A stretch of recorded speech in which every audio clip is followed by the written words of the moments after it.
Hello hello hello. क्या हाल चाल बचा बाटी, कैसे हैं आप सब लोग। आई होप सबके सब बहुत मस्त होंगे, मजे में होंगे, मजे से पढ़ाई चल रही होगी। ठीक है, तो आज हम हैं इनवर्स ट्रिग्नोमेट्रिक फंक्शन के लेक्चर 4 पे।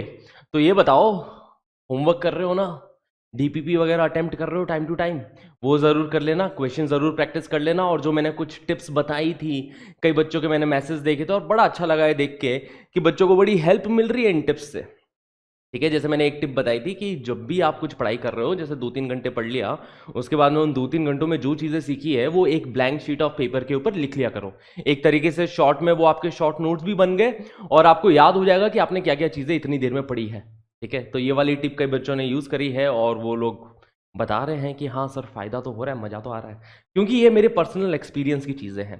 ठीक है, ये मैंने तब करना स्टार्ट किया जब मैं टीचर बन चुका था, जब मैं टीचर लाइफ में आ चुका था, जब मैंने पढ़ाना स्टार्ट किया था, तब मैंने ये चीज़ करना स्टार्ट किया था।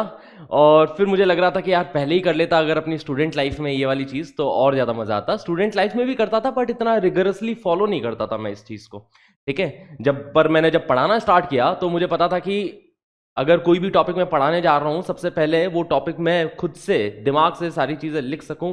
ठीक है, बिना किसी चीज़ को देखे, बिना किसी चीज़ का रेफरेंस लिए, वो सारी चीज़ अगर मैं खुद से लिख पा रहा हूँ तो मतलब मुझे वो अच्छे से आती है।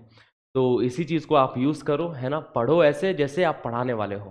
ठीक है, आपको पढ़ाई इस तरीके से करनी है जैसे आपको ये टॉपिक किसी और को पढ़ाना है। कॉलेज के अंदर हमने ये चीज़ बहुत ज़्यादा सीखी थी। कॉलेज के अंदर क्या होता है ना कि एग्जाम से जस्ट पहले, जैसे कल एक सब्जेक्ट का एग्जाम है, तो उस सब्जेक्ट के समझो 5-6 चैप्टर्स आ रहे हैं, तो उन 5-6 चैप्टर्स को हम बांट लिया करते थे आपस में कि यार पहला चैप्टर मैं कर लूंगा, दूसरा ये कर लेगा, तीसरा ये कर लेगा। और फिर आपस में बांटने के बाद में हम लोग क्या करते थे कि एक दूसरे को पढ़ाते थे फिर वो टॉपिक, कि जैसे मैंने 1-2 घंटे बैठा, ये चैप्टर मेरा कंप्लीट, फिर मैं बोलता था अरे भाइयों आ जाओ सब लोग, फिर सब लोग ऐसे बैठ जाते थे, फिर सबको वो वाला टॉपिक मैं पढ़ा रहा हूँ। तो समझो कि मैंने पढ़ा कितना अच्छे से होगा कि मैं उनको पढ़ा पा रहा हूँ, है ना। तो फिर मैंने वो टॉपिक सबको पढ़ाया, उन सब ने अच्छे से पढ़ लिया और फिर खुद से एक बार रिवीजन कर लिया, वो टॉपिक उनका कंफर्म हो गया। ऐसे ही कोई टॉपिक मेरे को पढ़ा दिया करता था। तो ये सिलसिला ना हॉस्टल लाइफ में आप बहुत ज़्यादा सीखोगे। ठीक है, इसलिए मैं बोलता हूँ कि हॉस्टल में ज़रूर रहना चाहिए हर बच्चे को। आप कॉलेज में जाओगे, हॉस्टल में रहो, हॉस्टल लाइफ देखो, मज़ा आएगा। हॉस्टल लाइफ में बहुत सारी चीज़ें सीखने को मिलेगी। कई चीज़ें मैंने ऐसी हॉस्टल लाइफ में सीखी है जो मैं कॉलेज लाइफ में, जो मतलब मैंने स्टूडेंट लाइफ में नहीं सीखी है। स्टूडेंट लाइफ में आप एक ही रूम में बंद होकर पढ़ाई कर रहे होते, बट हॉस्टल लाइफ में आप टीम वर्क जानते हो। ठीक है, बट दोनों की अपनी अपनी इंपॉर्टेंस है। क्योंकि अभी 11th-12th में अगर आपको ग्रुप स्टडी के लिए बोल दिया जाए तो मुझे नहीं लगता ज़्यादा देर के लिए ग्रुप स्टडी होगी। ठीक है, वो थोड़ी देर ही ग्रुप स्टडी होगी, उसके बाद में फिर कुछ और ही बातें शातें चल रही है। ठीक है, तो इससे अच्छा अभी तो बढ़िया है। अभी आप जो कर रहे हो कि एक रूम के अंदर एक चार दीवारी में अकेले बैठ के पढ़ाई कर रहे हो, अभी की लाइफ वही है। This is the life right now, क्योंकि अभी आपको बहुत सारी चीजें पढ़नी है, बहुत सारी चीजें लर्न करनी है। बट कॉलेज के अंदर क्या होता है कि अगले दिन पेपर है, आज हमें सिलेबस कंप्लीट करना है, तो वहां पे टीम वर्क आ जाता है। ठीक है, तो वहां पे हम सब लोग टीम वर्क की तरह काम करते हैं। तो ये कुछ बातें। तो चलिए शुरुआत करते हैं फिर इसी के साथ आज की क्लास की। तो बच्चा लोग, लास्ट क्लास तक हमने कुछ ग्राफ देख लिए थे ना। लास्ट क्लास तक हमने क्या बातें पढ़ ली थी, जैसे sine inverse sine x, cos inverse cos x, tan inverse tan x, इन सब के बारे में हमने लास्ट क्लास तक सारी बातें कर ली है ना। Sine inverse sine x, cos inverse cos x, tan inverse tan x, सबके बारे में अपन लोग बात कर चुके हैं। इनके ग्राफ अच्छे से अपन ने रट लिए हैं। आई होप कि आप लोगों ने भी इसके ग्राफ बना के देखे होंगे खुद से। ठीक है, करके देखा है कि नहीं देखा है, बताओ जरा मुझे कमेंट सेक्शन में। क्या ये सारे ग्राफ याद हो गए कि नहीं हो गए, बताओ मुझे, ताकि पता चले ना कितना पढ़ रहे हो आप लोग, साथ साथ चल रहे हो ना। ठीक है, ओके। तो चलिए आज की क्लास शुरू करते हैं फिर अगली प्रॉपर्टी के साथ। अब ये अपने आप में बहुत ज्यादा इंपॉर्टेंट प्रॉपर्टी है, विच इज, जैसे हम कॉसेक इनवर्स एक्स को लिख सकते हैं sine inverse of 1/x। Cosec inverse x को लिख सकते हैं साइन इनवर्स ऑफ 1/x। और यहां पे जो x होना चाहिए ना, देखो x कैसा होना चाहिए। अगर कॉसेक इनवर्स के अंदर x है तो x या तो 1 से बड़ा होना चाहिए, 1 या 1 से बड़ा, या फिर -1 या -1 से छोटा होना चाहिए। ठीक है, तो इधर देखो modulus of x is greater then और इक्वल टू 1, बेसिकली डोमेन का होना चाहिए। और डोमेन तो आपको पता ही है, इसमें कोई बड़ी बात नहीं है। डोमेन आप अच्छे से जानते हो कि कॉसेक इनवर्स x के अंदर x जो है वो 1 से बड़ा नंबर रखो या -1 से छोटा नंबर रखो, राइट। वैसे ही साइन इनवर्स x को अपन कॉसेक इनवर्स ऑफ 1/x लिख सकते हैं। Again the same thing is applicable कि यहां पे जो x होना चाहिए वो डोमेन का नंबर होना चाहिए। और साइन इनवर्स x की डोमेन कहती है कि modulus of x is less than और इक्वल टू 1। ठीक है, फॉर एन एग्जाम्पल कि हम लोग जैसे साइन इनवर्स ऑफ 1/2 को कॉसेक इनवर्स ऑफ 2 लिख सकते हैं। समझ में आ रही बात है? साइन इनवर्स 1/2 को कॉसेक इनवर्स ऑफ 2 लिखा जा सकता है, दोनों का सेम एंगल मिलेगा, सेम वैल्यू मिल रही है। साइन इनवर्स 1/2 की वैल्यू भी π/6 होती है और कॉसेक इनवर्स 2 की वैल्यू भी π/6 होती है, सेम एंगल मिल रहे हैं। बेसिकली ये एक एंगल रिप्रेजेंट कर रहा है, ये भी एक एंगल रिप्रेजेंट कर रहा है और दोनों सेम एंगल मिल रहे हैं। या फिर ऐसा समझो कॉसेक इनवर्स 2 को साइन इनवर्स ऑफ 1/2 लिखा जा सकता है। वैसे ही साइन इनवर्स ऑफ -1/2 को कॉसेक इनवर्स ऑफ -2 लिख सकते हैं और ये दोनों के दोनों सेम ही एंगल रिप्रेजेंट कर रहे हैं, right? Sine inverse of -1/2 -π/6 angle बताएगा, वही एंगल ये भी बता रहा है, तो दोनों की वैल्यू क्या हो गई? -π/6 हो गई। क्लियर इतनी बात है? ओके। सेम सेकंड पॉइंट है इसी टाइप का कि सेक इनवर्स एक्स को अपन कॉस इनवर्स ऑफ 1/x लिख सकते हैं, है ना? या फिर कॉस इनवर्स एक्स को सेक इनवर्स ऑफ 1/x लिख सकते हैं। अब यहां पे जो भी एक्स होना चाहिए वो डोमेन के अंदर का नंबर होना चाहिए, वो तो ऑब्वियस सी बात है, अदरवाइज तो ये चीज डिफाइंड ही नहीं होगी उन केसेस में, ठीक है?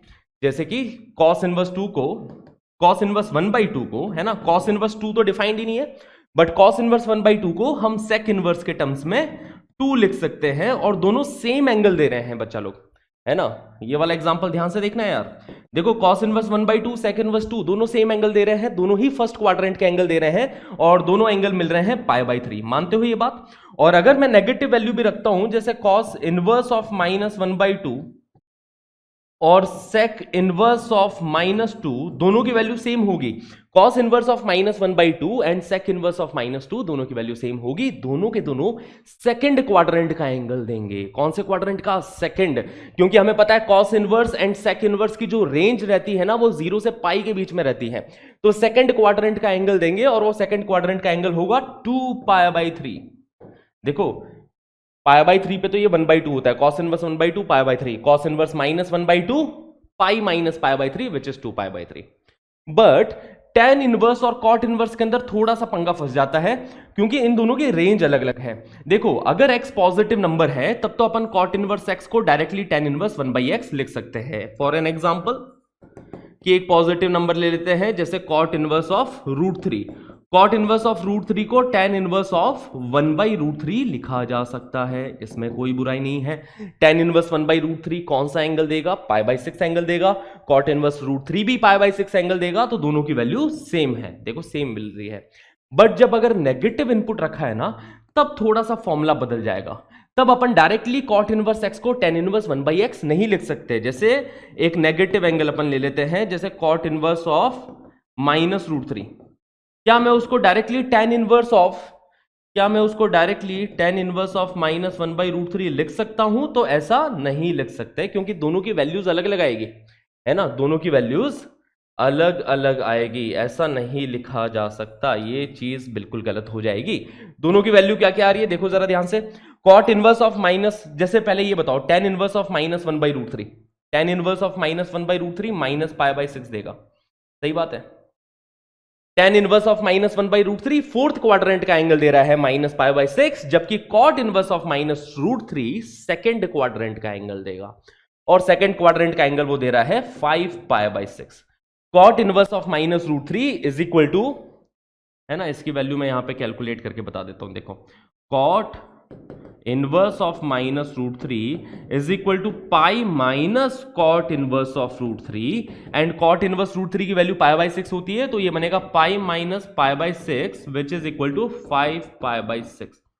देखो कॉट इनवर्स ऑफ -√3 की वैल्यू 5π/6 होती है, जबकि tan इनवर्स ऑफ -1/√3 की वैल्यू -π/6 होती है, तो दोनों की वैल्यू सेम नहीं हुई है, ठीक है।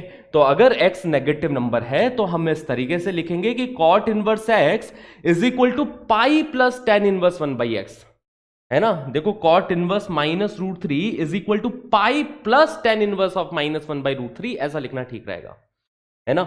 इधर से हमने ये बात सीखी है बच्चा लोग कि अगर जैसे कॉट इनवर्स के अंदर नेगेटिव नंबर है ना, कॉट इनवर्स में नेगेटिव नंबर है -√3, तो इसको अपन ऐसे लिखेंगे पाई प्लस tan इनवर्स ऑफ -1/√3। ये वाली आइडेंटिटी एकदम करेक्ट है, ठीक है, ऐसा लिखना बिल्कुल सही बात है ना। जबकि अगर पॉजिटिव नंबर है ना, जैसे कॉट इनवर्स ऑफ √3, तो उसको अपन डायरेक्टली tan इनवर्स ऑफ 1/√3 लिख सकते हैं। इसमें कोई बुराई नहीं है, दोनों देखो सेम एंगल को रिप्रेजेंट करेंगे, है ना। कॉट इनवर्स √3, tan इनवर्स 1/√3, दोनों के दोनों सेम एंगल्स को रिप्रेजेंट करेंगे, और दोनों जो एंगल्स आएंगे वो π/6 एंगल आने वाले हैं। जबकि अगर अपन बात करें इसकी, जैसे कॉट इनवर्स -√3, तो वो होता है pi plus tan inverse of -1/√3, ठीक है। क्योंकि देखो कॉट इनवर्स √3 की वैल्यू कितनी आ जाएगी, कॉट इनवर्स -√3 की वैल्यू सेकंड क्वाड्रेंट में आएगी, और इसकी वैल्यू फोर्थ क्वाड्रेंट में आएगी। देखो -π/6 फोर्थ क्वाड्रेंट का एंगल होता है। तो राइट हैंड साइड लिखा है पाई - π/6 विच इज 5π/6, वही लेफ्ट हैंड साइड है, तो इक्वेशन यहां पे सेटिस्फाइड है। ओके, तो जब भी अपन कॉट इनवर्स को tan इनवर्स के टर्म्स में बदल रहे हो, जैसे कॉट इनवर्स x को tan इनवर्स 1/x लिख रहे हो, तो डायरेक्टली तभी लिख सकते हैं जब यहां पे x एक पॉजिटिव क्वांटिटी है।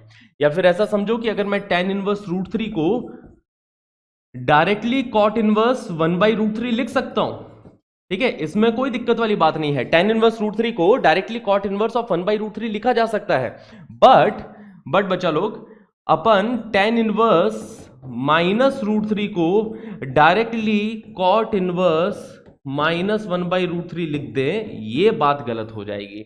tan इनवर्स -√3 को डायरेक्टली कॉट इनवर्स -1/√3 लिख दे, ये बात बिल्कुल ही गलत हो जाएगी, ठीक है। अब इसके पीछे का रीजन क्या है, राज क्या है, इसका प्रूफ क्या है ना।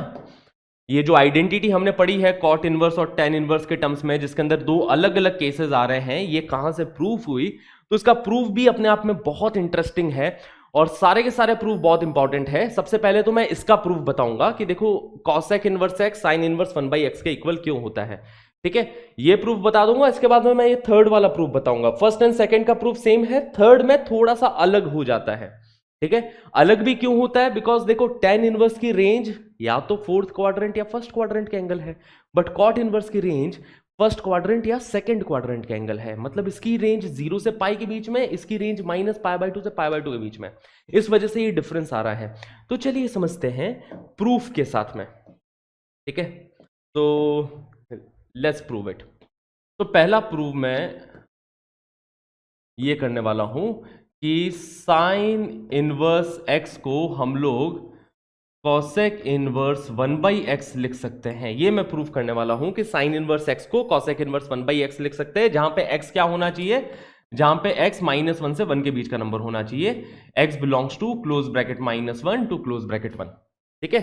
x -1 से 1 के बीच का नंबर होना चाहिए, एंड ऑफ कोर्स नॉट 0, ठीक है ना, एक्सेप्ट 0 के अलावा कोई भी नंबर -1 से 1 के बीच में हो जाए तो ये चीज ट्रू रहती है। तो इसको समझते हैं कैसे। प्रूफ देखो बहुत इंटरेस्टिंग है, ठीक है। तो मैं प्रूफ यहां से स्टार्ट कर रहा हूं कि सबसे पहले लेट, इसको मैंने कोई एंगल मान लिया है ना, क्योंकि हमें पता है कि ये जितने भी इनवर्स ट्रिग्नोमेट्रिक फंक्शन होते हैं वो एक एंगल को रिप्रेजेंट कर रहे होते हैं। तो साइन इनवर्स एक्स को मैंने एक एंगल मान लिया थीटा, है ना। क्या मान रहा हूं, साइन इनवर्स एक्स को एक एंगल थीटा माना जा रहा है।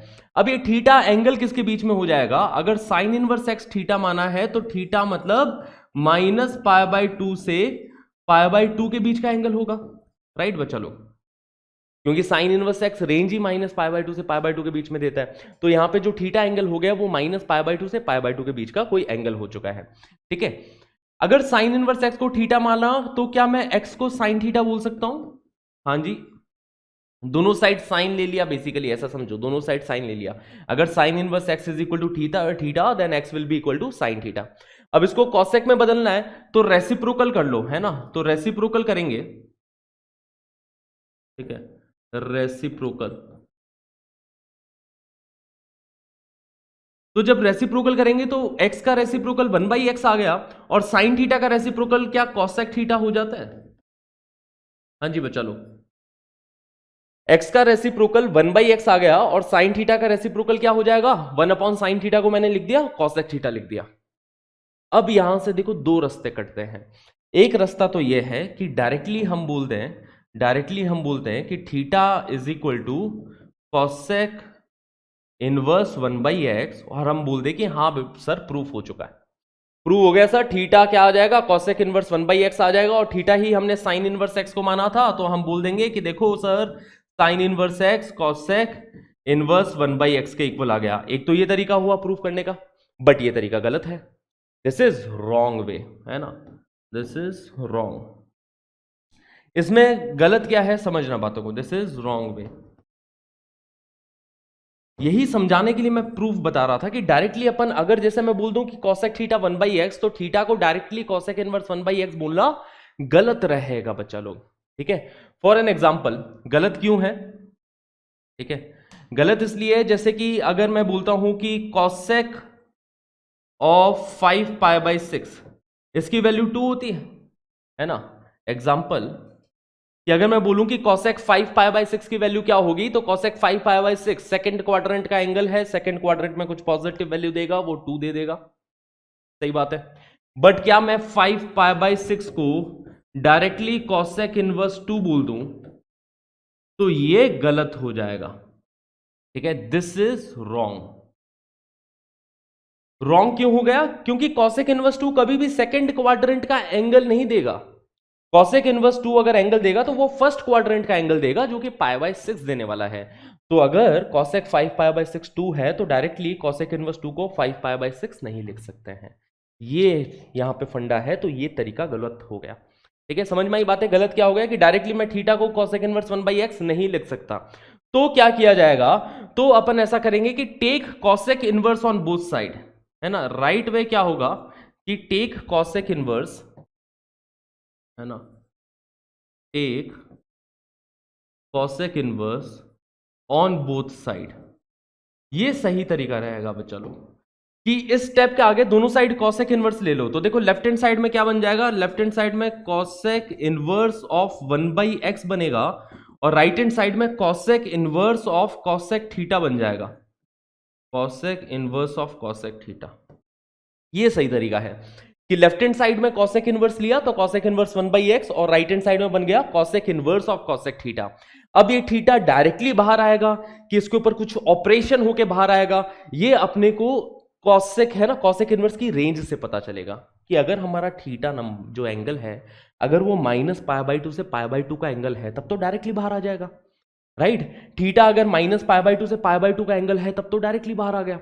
अगर ये -π/2 से π/2 का एंगल नहीं होता तो अपन कंसल्ट करते ग्राफ को, किसके ग्राफ को, cosec इनवर्स cosec थीटा के ग्राफ को कंसल्ट करते हैं। हमने लास्ट क्लास में सारे ग्राफ पढ़े थे, sine inverse sine theta, cosec inverse cosec theta, है ना। तो इसके आगे अपन उसके ग्राफ को कंसल्ट करते हैं। बट थीटा -π/2 से π/2 का है तो इस केस में बड़ा ही सिंपल हो गया, cosec inverse cosec theta directly theta आ जाएगा and theta is equal to cosec inverse of 1/x। और थीटा हमने किसको माना था, थीटा हमने साइन इनवर्स x को माना था, तो इसलिए sine inverse x is equal to cosec inverse of 1/x, ठीक है, हैंस प्रूव्ड, है ना। ये डायरेक्टली बाहर इसलिए आया है क्योंकि इधर ये जो थीटा एंगल है वो -π/2 से π/2 के बीच का एंगल है, इसलिए इसको डायरेक्टली बाहर निकाल दिया। Are we clear. और थीटा 0 नहीं है, of course theta not equal to 0, क्योंकि देखो साइन इनवर्स 0 को अपन ने हटा ही दिया यहां से, है ना, थीटा 0 नहीं है। ओके, तो इतनी बातें समझ में आती है, क्लियर है इतनी बातें। तो साइन इनवर्स x को हमेशा cosec इनवर्स 1/x लिख सकते हैं, तो ये वाला पार्ट तो हमने प्रूव कर लिया, ठीक है, कि साइन इनवर्स x को हमेशा cosec इनवर्स 1/x लिख सकते हैं। यहां पे हमें ये इस बात समझ में आई कि अगर cosec theta is equal to something है तो डायरेक्टली थीटा को cosec इनवर्स दैट थिंग लिखना, ये बात बहुत गलत है, ठीक है ना। अब समझते हैं आगे अगला प्रूफ जो कि cot inverse and tan inverse के टर्म्स में है, ठीक है। तो प्रूव दैट कि cot inverse x is equal to tan inverse of 1/x अगर x ग्रेटर देन 0 हुआ तो, बट अगर x लेस देन 0 हुआ तो ये पाई plus tan inverse of 1/x होगा अगर x लेस देन 0 हुआ तो, ठीक है। तो ये बात हमें प्रूव करनी है।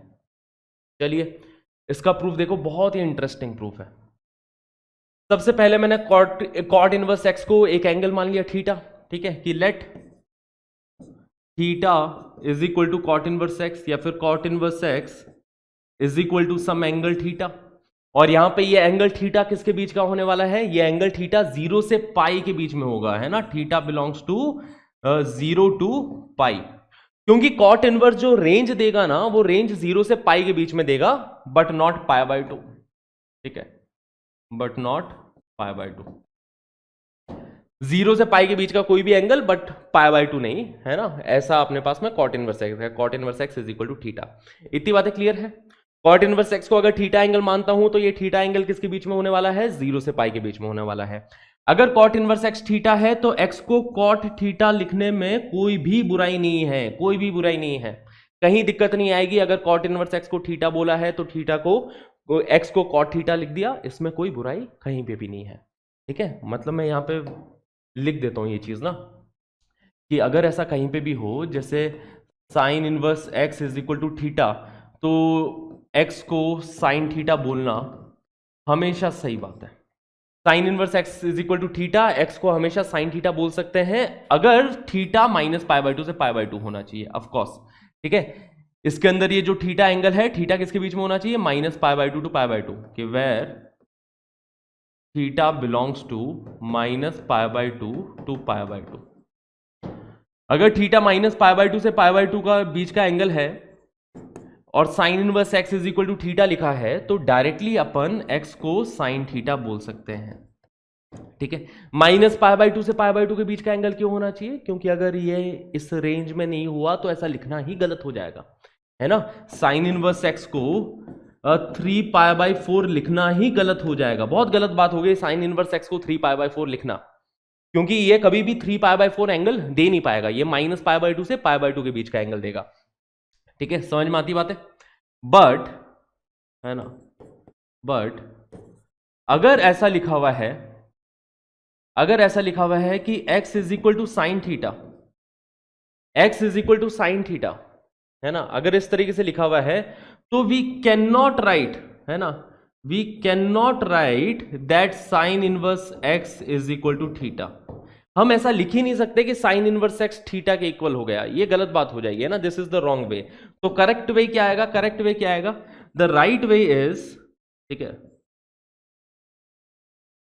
राइट वे इज दोनों साइड साइन इनवर्स लेना।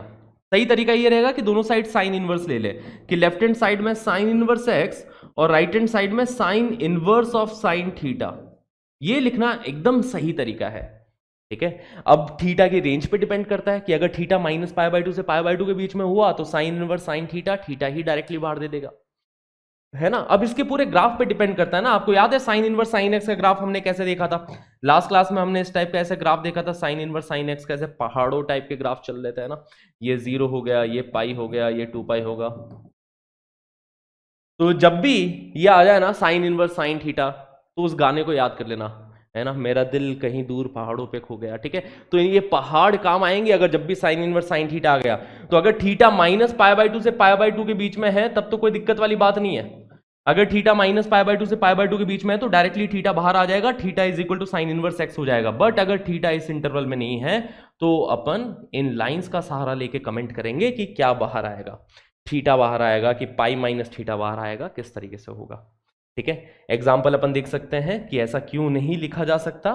सिंपल सा एग्जाम्पल कि बच्चा लोग साइन 5 पाई बाय 6 की वैल्यू 1/2 होती है, बट हम नहीं लिख सकते, है ना, बट इसको अपन ऐसा नहीं लिख सकते कि 5 pi by 6 is equal to sine inverse 1/2। ये डायरेक्टली ऐसा बोलना बहुत गलत हो जाएगा। ऐसा जरूर कर सकते हो कि दोनों साइड साइन इनवर्स ले लो, है ना, ये सही तरीका हो जाएगा कि इसके आगे आपने दोनों साइड साइन इनवर्स ले लिया और ऐसा लिख दिया, देखो sine inverse of sine 5 pi by 6 is equal to sine inverse of 1/2। अब sine inverse of sine 5 pi by 6 की value pi minus pi by 6 मतलब पाई बाय 6 आ जाएगी। तो pi by 6 is equal to sine inverse 1/2 बोलना बिल्कुल सही बात है। क्लियर इतनी बात है, ठीक है, ये नोट कर लेना, इंपॉर्टेंट चीजें हैं, ओके। अब चलिए वापस से इस प्रूफ पे कंटिन्यू करते हैं। मैंने अभी तक क्या किया है, मैंने कॉट इनवर्स एक्स को थीटा ले लिया, तो एक्स की वैल्यू क्या आ गई, कॉट थीटा आ गई, एक्स की वैल्यू कॉट थीटा आ गई। मेरे को tan के टर्म्स में कन्वर्ट करना है तो रेसिप्रोकल ले लूंगा, ठीक है। इसके आगे अपन ने क्या किया, रेसिप्रोकल, रेसिप्रोकल। तो रेसिप्रोकल करेंगे तो x की जगह 1/x बन जाएगा और कॉट थीटा का क्या tan थीटा बन जाएगा, reciprocal of cot theta tan theta बोल सकते हैं। तो 1/x is equal to tan theta बन गया। अब बच्चा लोग डायरेक्टली आपको इतनी बात तो समझ में आ रही है कि डायरेक्टली अपन ऐसा नहीं बोलेंगे कि theta is equal to tan inverse of 1/x। Direct ऐसा नहीं बोल सकता कि theta is equal to tan inverse 1/x। ठीक है, ये गलत हो जाएगा, है ना। मतलब ये बोलना बिल्कुल गलत होगा कि tan inverse 1/x is equal to theta, ये बिल्कुल गलत हो जाएगा, है ना। सही तरीका क्या होगा? सही तरीका ये होगा कि दोनों साइड टेन इनवर्स ले लो, दोनों साइड टेन इनवर्स ले लो, तो लेफ्ट हैंड साइड में बन जाएगा टेन इनवर्स ऑफ 1/x और राइट हैंड साइड में बन जाएगा ten inverse of tan theta. ठीक है ना। Taking tan inverse on both side, क्या किया है यहां से यहां तक? Taking tan inverse on both sides, ये काम हम लोग कर रहे हैं, है ना। दोनों साइड टेन इनवर्स ले लिया तो लेफ्ट हैंड साइड में बन गया देखो tan inverse of 1/x, right hand side में tan inverse of tan theta. ठीक है, ये इक्वेशन बन चुकी है। यहां तक की बातें क्लियर है? इस पे हमने बॉक्स लगा लिया। अब थीटा किस तरीके से बाहर आएगा वो थीटा के इंटरवल पे डिपेंड करता है। थीटा यहां पे 0 से पाई के बीच का नंबर है। ठीक है, थीटा यहां पे किसके, क्योंकि कॉट इनवर्स एक्स को थीटा माना था तो थीटा 0 से पाई होगा। ओके, जब तक थीटा 0 से पाई/2 के बीच में है तब तो थीटा डायरेक्टली बाहर आ जाएगा, है ना। तो यहां पे अपन ने केसेस बनाए कि केस 1, ठीक है, case 1 if theta belongs to 0 to पाई/2। ठीक है, अगर थीटा 0 से पाई/2 के बीच का एंगल है तो आप देखो ये डायरेक्टली आ जाएगा बाहर, है ना। ये डायरेक्टली अपन इधर बोल सकते हैं कि tan inverse of 1/x is equal to tan inverse of tan theta, tan inverse of tan theta theta हो जाएगा, है ना। Tan inverse of tan theta theta हो गया, तो tan inverse of 1/x is equal to theta. Theta किसको माना था? कॉट इनवर्स एक्स, है ना। थीटा किसको माना था? कॉट इनवर्स ऑफ एक्स को माना था। तो अपन इधर से डायरेक्टली बोल सकते हैं कि tan inverse of 1/x is equal to cot inverse x, अगर थीटा फर्स्ट क्वाड्रेंट का एंगल है तो। और अगर थीटा फर्स्ट क्वाड्रेंट का एंगल है मतलब x पॉजिटिव है ना। थीटा फर्स्ट क्वाड्रेंट का एंगल होने का मतलब क्या हुआ कि x is greater than 0, x positive. ठीक है, तो जब तक x पॉजिटिव है अपन कॉट इनवर्स x को डायरेक्टली टेन इनवर्स 1/x लिख दे, इसमें कोई बुराई नहीं है। अब दूसरा केस लेते हैं, केस 2। ठीक है, केस 2 मैं यहां पे ले रहा हूं बच्चा लोग, जिसके अंदर थीटा जो एंगल है वो पाई/2 से पाई के बीच में हुआ तो, है ना। इफ थीटा बिलोंग्स टू पाई/2 टू पाई, क्योंकि देखो थीटा तो 0 से पाई के बीच में है ना, ये 0 से पाई/2 भी हो सकता है, पाई/2 से पाई के बीच में भी हो सकता है। जब थीटा पाई/2 से पाई के बीच में होगा तो x कैसी वैल्यू लेगा? अगर सेकंड क्वाड्रेंट का एंगल दे रहा है तो मतलब x यहां पे नेगेटिव है। कॉट इनवर्स x अगर सेकंड क्वाड्रेंट का एंगल दे रहा है तो x यहां पे कैसा हुआ? x यहां पे नेगेटिव हुआ, तो इधर मैं बोलूंगा कि it implies x is less than 0। ठीक है, तो अगर थीटा पाई/2 से पाई के बीच में एंगल होगा तो क्या होगा देखो, तो इस इक्वेशन का क्या हाल होगा समझेंगे बात को। लेफ्ट हैंड साइड तो टेन इनवर्स 1/x लिखी है, राइट हैंड साइड में tan inverse of tan theta किस तरीके से बाहर आएगा?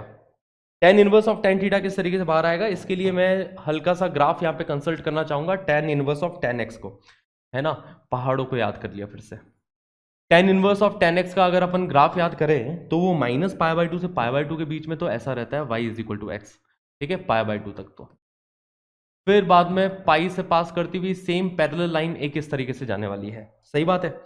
तो पाई/2 से पाई के बीच में इस लाइन की इक्वेशन है y is equal to x minus pi, है ना। ठीक है, ये मैं ग्राफ बना रहा हूं tan inverse of tan x का, y is equal to tan inverse of tan x. मतलब यहां पे अगर एंगल जो x है ना वो पाई/2 से पाई के बीच का अगर एंगल हुआ तो जो आउटपुट होएगा वो x माइनस पाई होएगा। याद है ना इस लाइन की इक्वेशन? लास्ट क्लास एक बार देख लेना, अगर ये चीज नहीं समझ में आ रही है तो लास्ट क्लास एक बार जरूर देखना। ठीक है, कि ये टेन इनवर्स टेन एक्स का ग्राफ रहता है और यहां पे आउटपुट आएगा x माइनस पाई। तो देखो थीटा अगर पाई/2 से पाई के बीच का है तो यहां पे आउटपुट क्या आएगा? थीटा माइनस पाई आउटपुट आएगा। ठीक है, थीटा माइनस पाई ये आउटपुट होने वाला है बच्चा लोग, ध्यान से समझेंगे इन बातों को। आउटपुट रहेगा यहाँ पे थीटा माइनस पाई, देखो आउटपुट एक्स माइनस पाई, एक्स की जगह यहाँ पे क्या है थीटा है, tan inverse of tan of theta, तो आउटपुट आ गया कितना थीटा माइनस पाई आ गया, है ना।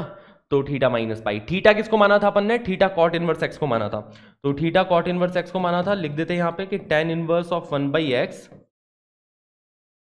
Is equal to cot inverse of x minus pi, या फिर अपन बोलेंगे कि cot inverse of x is equal to, है ना, ये अपने पास आ गया कि कॉट इनवर्स एक्स किसके इक्वल है, कॉट इनवर्स एक्स है tan inverse of 1/x plus pi के इक्वल है, cot inverse x is equal to tan inverse of 1/x plus pi अगर x लेस देन 0 है तो। कहानी क्लियर।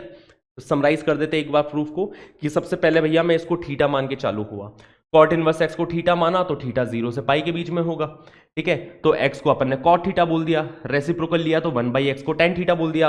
अब दोनों साइड में tan इनवर्स ले रहा हूं, तो दोनों साइड tan इनवर्स लिया तो लेफ्ट हैंड साइड में आ गया tan inverse of 1/x, right hand side में बन रहा है tan inverse of tan theta, है ना, tan inverse of tan theta.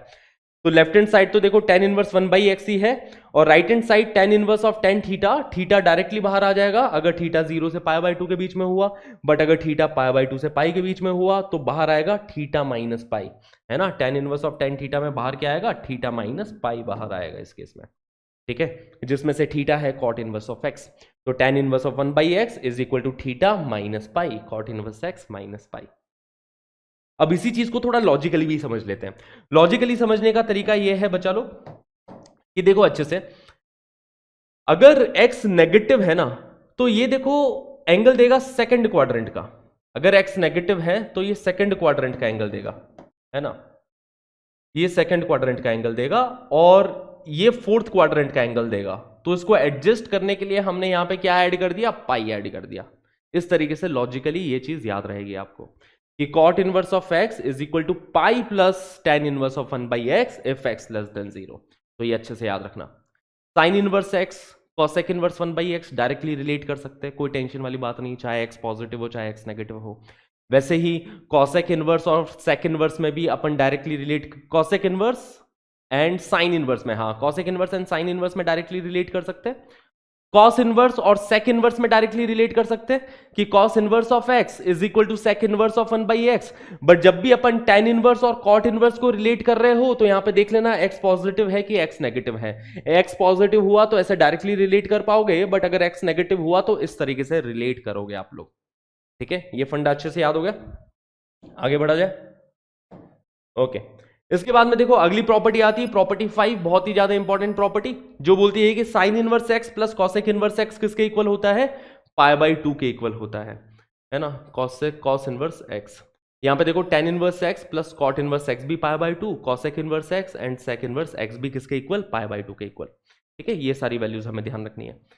Simple है यार कि ये दोनों कैसे कॉम्प्लीमेंट्री एंगल होता है, जैसे साइन थीटा कॉस थीटा, है ना, sine of complementary angle is equal to cos. ये सारे जो प्रूफ आए ना, ये प्रूफ का आइडिया यहां से आया है कि कॉस ऑफ π/2 माइनस थीटा को अपन डायरेक्टली साइन थीटा लिख सकते हैं, कॉस ऑफ π/2 माइनस थीटा को अपन साइन थीटा लिख सकते हैं। बस यहीं से ही ये प्रूफ आए हैं अपने पास कि sine inverse x plus cos inverse x is equal to π/2। कुछ एग्जाम्पल ले लेते हैं, जैसे पहला एग्जाम्पल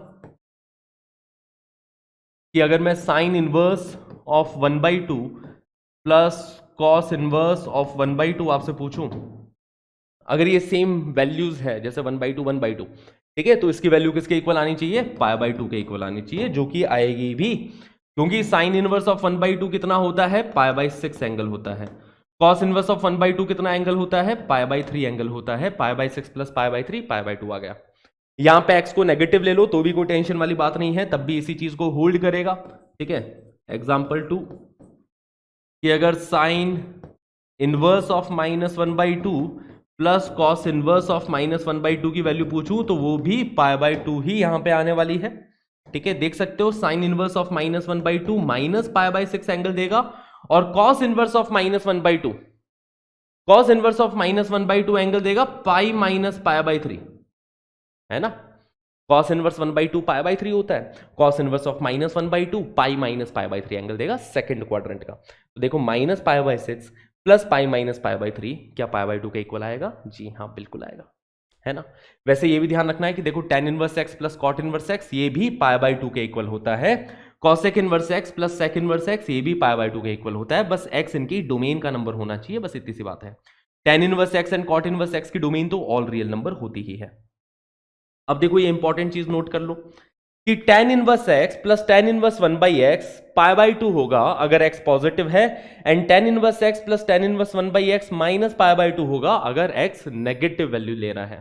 ठीक है, जैसे कि अगर मैं आपसे वैल्यू पूछूं, एग्जांपल इसके ऊपर देख लेते हैं कि tan inverse of √3 plus tan inverse of 1/√3, तो tan इनवर्स ऑफ √3 एंगल दे रहा है π/3, ये एंगल दे रहा है π/6, है ना। तो ये देखो π/3 प्लस π/6 कितना मिल जाएगा, π/2 मिल जाएगा।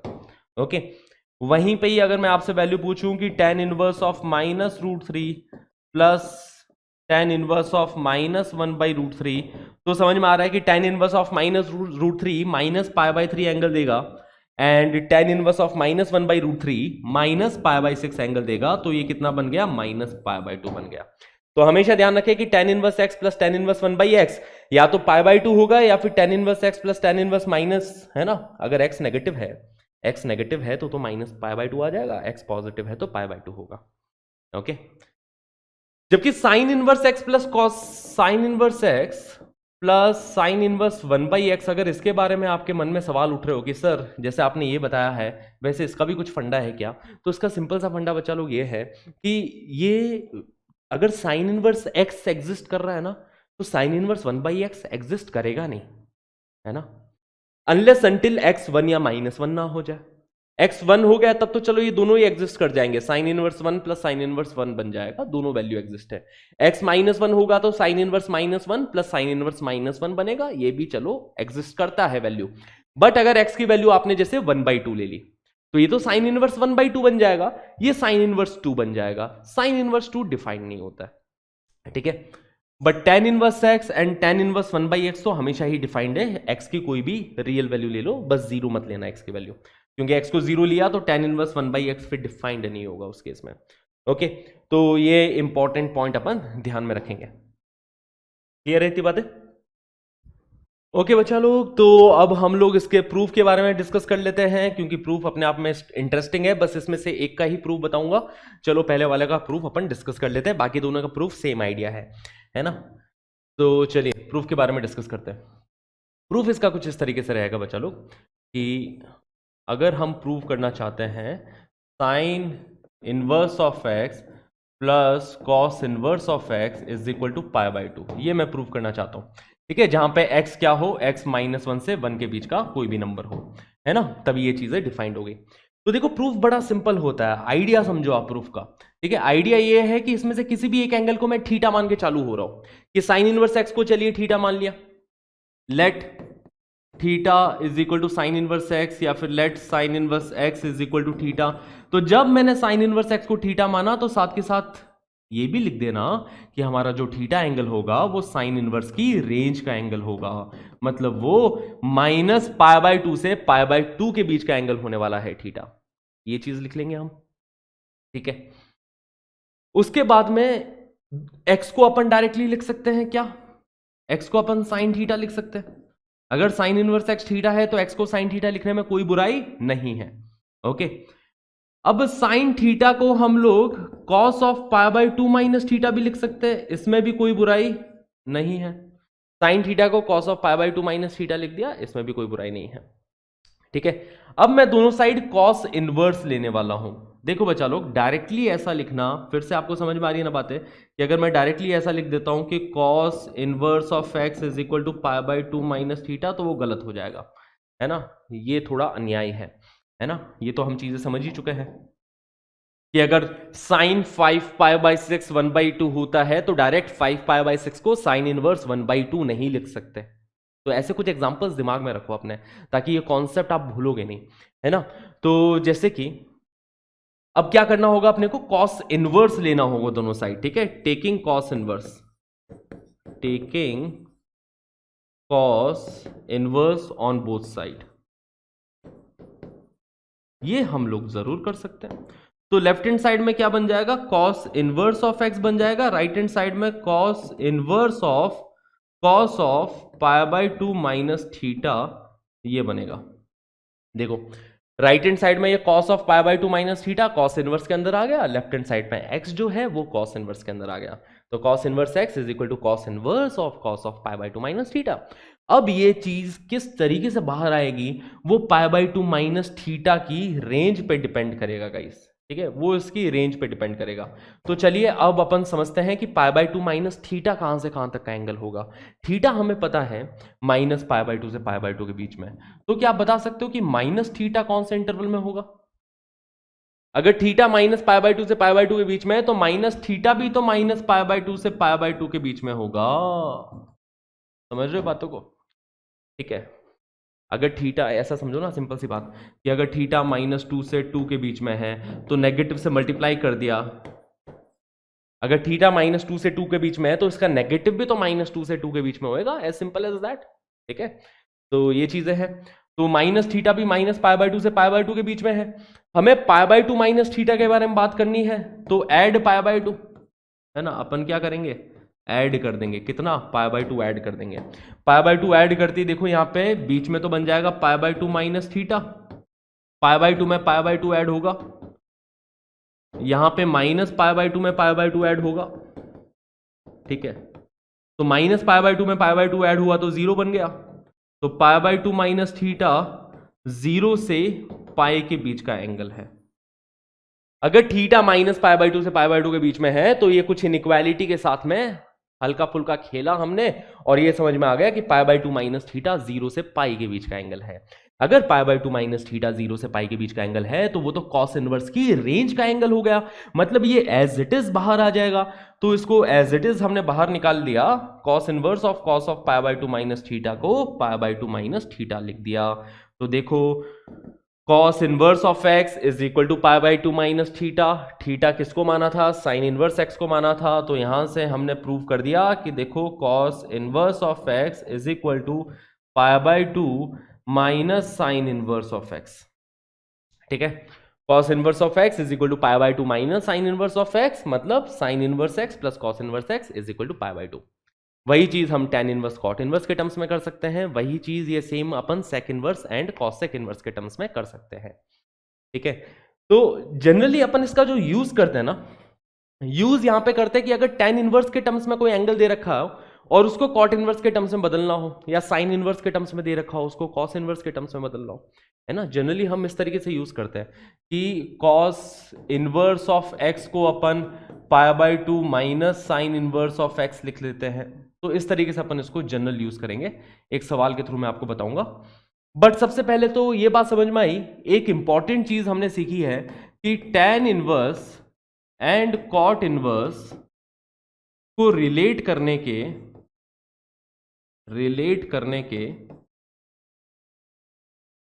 दो तरीके हैं गाइस। ठीक है, tan inverse and cot inverse को रिलेट करने के दो तरीके हैं। पहला तरीका तो ये है, पहला मेथड तो ये रहेगा कि हम cot इनवर्स x को tan इनवर्स ऑफ 1/x लिख दे। ठीक है, बट वो तभी लिख सकते हैं जब x ग्रेटर देन 0 हो, या फिर cot इनवर्स x को पाई प्लस tan इनवर्स 1/x लिखा जाए, और वो तब लिखेंगे जब x लेस देन 0 हो। तो एक तो ये प्रॉपर्टी आ गई cot inverse of tan inverse को रिलेट करने के। दूसरी प्रॉपर्टी ये आई है cot इनवर्स और tan इनवर्स को रिलेट करने की, वो ये है कि tan inverse x plus cot inverse x is equal to pi by 2। ठीक है, ये वाली अपन बहुत ज्यादा यूज करेंगे tan inverse and cot inverse को रिलेट करने के लिए कि tan inverse x plus cot inverse x किसके इक्वल, पाई बाय 2 के इक्वल। ठीक है, अपन cot इनवर्स x को पाई by 2 minus tan inverse x लिख सकते हैं। तो इस तरीके से अपन रिलेट करेंगे, और ये हमेशा ट्रू है for all x belonging to real number, किसी भी रियल नंबर के लिए ये हमेशा ट्रू है। इसके लिए बस हमें ये ध्यान रखना होता है कि x ग्रेटर देन 0 होगा तब cot इनवर्स x को tan इनवर्स 1/x लिखा जाएगा, बट अगर x नेगेटिव होगा तो cot इनवर्स x को पाई प्लस tan इनवर्स 1/x लिखा जाएगा। ठीक है, इस तरीके से अपन साइन इनवर्स और cosec इनवर्स को भी रिलेट करते हैं, किसको, sine inverse and cosec inverse को, और इस तरीके से अपन sine inverse and cos inverse को रिलेट करते हैं। याद करो, देखो sine inverse x plus cos inverse x is equal to pi by 2। है ना। कई बच्चे गलत याद कर लेते हैं, है ना, क्या याद कर लेते हैं, वो ये याद कर लेते हैं कि sir sine inverse x plus cosec inverse x is equal to pi by two. ऐसा नहीं होता है बच्चा लोग, sine inverse x plus cos inverse x pi by two होता है, ठीक है। तो ये चीज अपन ध्यान रखें कि ऐसा नहीं होता है, इसको ध्यान में ना रखें। ये होता है कि sine inverse x plus cos inverse x ये पाई बाई टू के इक्वल होता है, and sine inverse x cosec inverse 1/x के इक्वल होता है, ठीक है। साइन इनवर्स एक्स क्या है, कॉसेक इनवर्स 1/x के इक्वल होता है। Are we clear?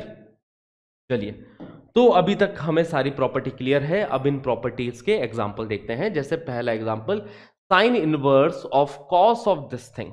अब साइन इनवर्स के अंदर क्या लिखा है, कॉस लिखा है। अगर यहां पे साइन इनवर्स की बजाय कॉस इनवर्स हो जाता तो हमारा सवाल थोड़ा सिंपल होता ना। अगर साइन इनवर्स की बजाय कॉस इनवर्स होता तो थोड़ा सिंपल सवाल हो जाता। तो वही अपन बनाने की कोशिश करेंगे। ये जो हमने प्रॉपर्टी सीखी है ना कि अपन साइन इनवर्स ऑफ एक्स को pi by two minus cos inverse of x लिख सकते हैं, इस प्रॉपर्टी का यूज करेंगे कि sine inverse x can be written as pi by two minus cos inverse x. ऐसा समझो कि sine inverse of some masala, है ना, is equal to pi by two minus cos inverse of that masala, ऐसे लिख सकते हैं अपन लोग। और यही चीज मैं यहां पे करने वाला हूं कि sine inverse of this thing, sign inverse of cos of 33 pi by 10 can be written as pi by 2 minus cos inverse of this masala। देखो, sin inverse of this masala is equal to pi by 2 minus cos inverse of this thing। तो pi by 2 minus cos inverse of cos of 33 pi by 10 ऐसा लिखा जा सकता है। अब cos inverse of cos of 33 pi by 10 की value निकालनी है। तो एक तो तरीका हो गया कि ग्राफ से, ग्राफ याद है तो ग्राफ यूज करो, कोई दिक्कत वाली बात नहीं है। cos इनवर्स cos x का ग्राफ इस तरीके से रहता है बच्चा लोग, ठीक है। इस तरीके से cos इनवर्स cos x का ग्राफ रहता है। कहां कहां पे कट करेगा, 0 पे, 2 पाई पे, अगली बार 4 पाई पे, यहां पे कट करेगा। 33 पाई बाई 10 जो है, 33 पाई बाई 10 मतलब 3 पाई से जस्ट बड़ा है, राइट। 30 बाई 10 3 हो जाता है, ये 33 बाई 10 है, तो मतलब 3 पाई से जस्ट बड़ा एंगल है। तो 3 पाई से जस्ट बड़ा एंगल मतलब इसके राइट में पड़ेगा। देखो, ये 3 पाई हो गया, 3 पाई से जस्ट बड़ा एंगल है ये यहां पे। तो यहां पे लाइन की इक्वेशन क्या आ रही है, यहां पे लाइन की इक्वेशन है y is equal to 4 pi minus x. Minus x किस लिए, क्योंकि स्लोप यहां पे नेगेटिव है। तो इस लाइन की इक्वेशन है y is equal to 4 pi minus x, तो इसकी वैल्यू आ जाएगी pi by 2 minus cos inverse of cos of this thing. इसकी वैल्यू मैं रख दूंगा 4 पाई माइनस 33 पाई बाई 10। ये वैल्यू अपन ने रख दी, है ना। पाई बाई 2 माइनस ये वाली जो cos inverse of cos of 33 pi by 10 है, इसकी वैल्यू हो जाएगी 4 पाई माइनस 33 पाई बाई 10, ठीक है। तो which is 40 pi minus 33 pi, that is 7 pi. 7 pi by 10 मतलब ये बन रहा है पाई बाई 2 माइनस 7 पाई बाई 10, है ना। Pi by 2 minus 7 pi by 10, LCM लिया, एलसीएम लेंगे तो ये बनेगा minus 2 pi by 10 which is minus pi by 5। ये हमारा आंसर होगा इस क्वेश्चन का, ठीक है। तो एक तो ये तरीका होगा इस क्वेश्चन में प्रोसीड करने का। ऐसा नहीं कि सिर्फ यही तरीका है, और भी तरीके हैं, बस रूल्स हमें ढंग से लगाने हैं, रूल्स को प्रॉपरली फॉलो करना है। जैसे यहाँ पे हमने रूल्स को एकदम प्रॉपरली फॉलो करके फाइनल आंसर तक पहुंच गए। अब इसके और भी तरीके हो सकते हैं इसी सवाल को करने के, ठीक है। इसी सवाल को अगर किसी और तरीके से करना है तो कुछ और भी सोचा जा सकता है। अगर कोई बच्चा ऐसा सोचे सर कि इसके अंदर मैं सबसे पहले ये अंदर कॉस वाला जो एंगल है इसको थोड़ा सिंप्लीफाई कर दूं मैं, तो बिल्कुल कर सकते हो, है ना। ट्रिग्नोमेट्री के साथ खेल लो कि cos of 33 pi by 10, cos of 33 pi by 10, इसको अपन ऐसे लिख सकते हैं cos of 3 pi plus pi by 10। कोई बुराई नहीं है ऐसा लिखने में, है ना। 33 पाई बाई 10 को अपन cos of 3 pi plus pi by 10, cos of 3 pi plus theta third quadrant का एंगल हो गया। थर्ड क्वाड्रेंट के अंदर ये नेगेटिव वैल्यू देगा, तो cos of 3 pi plus theta minus cos theta मतलब माइनस cos पाई बाई 10 के इक्वल हो गया, है ना। तो cos ऑफ 33 पाई बाई 10 को माइनस cos पाई बाई 10 के इक्वल लिख सकते हैं। अब cos थीटा को अपन sin थीटा के टर्म्स में भी तो लिख सकते हैं, है ना। कॉस थीटा को साइन थीटा के टर्म्स में कैसे लिखेंगे, इसको ऐसे लिखेंगे साइन ऑफ π/2 माइनस π/10, है ना। कॉस ऑफ π/10 को लिख दिया साइन ऑफ π/2 माइनस π/10। ये जो बाहर नेगेटिव साइन चल रहा है ये तो चल ही रहा है, तो इधर एलसीएम लेंगे तो 5 से मल्टीप्लाई डिवाइड किया, ओके ये क्या हुआ, ठीक है एक सेकेंड,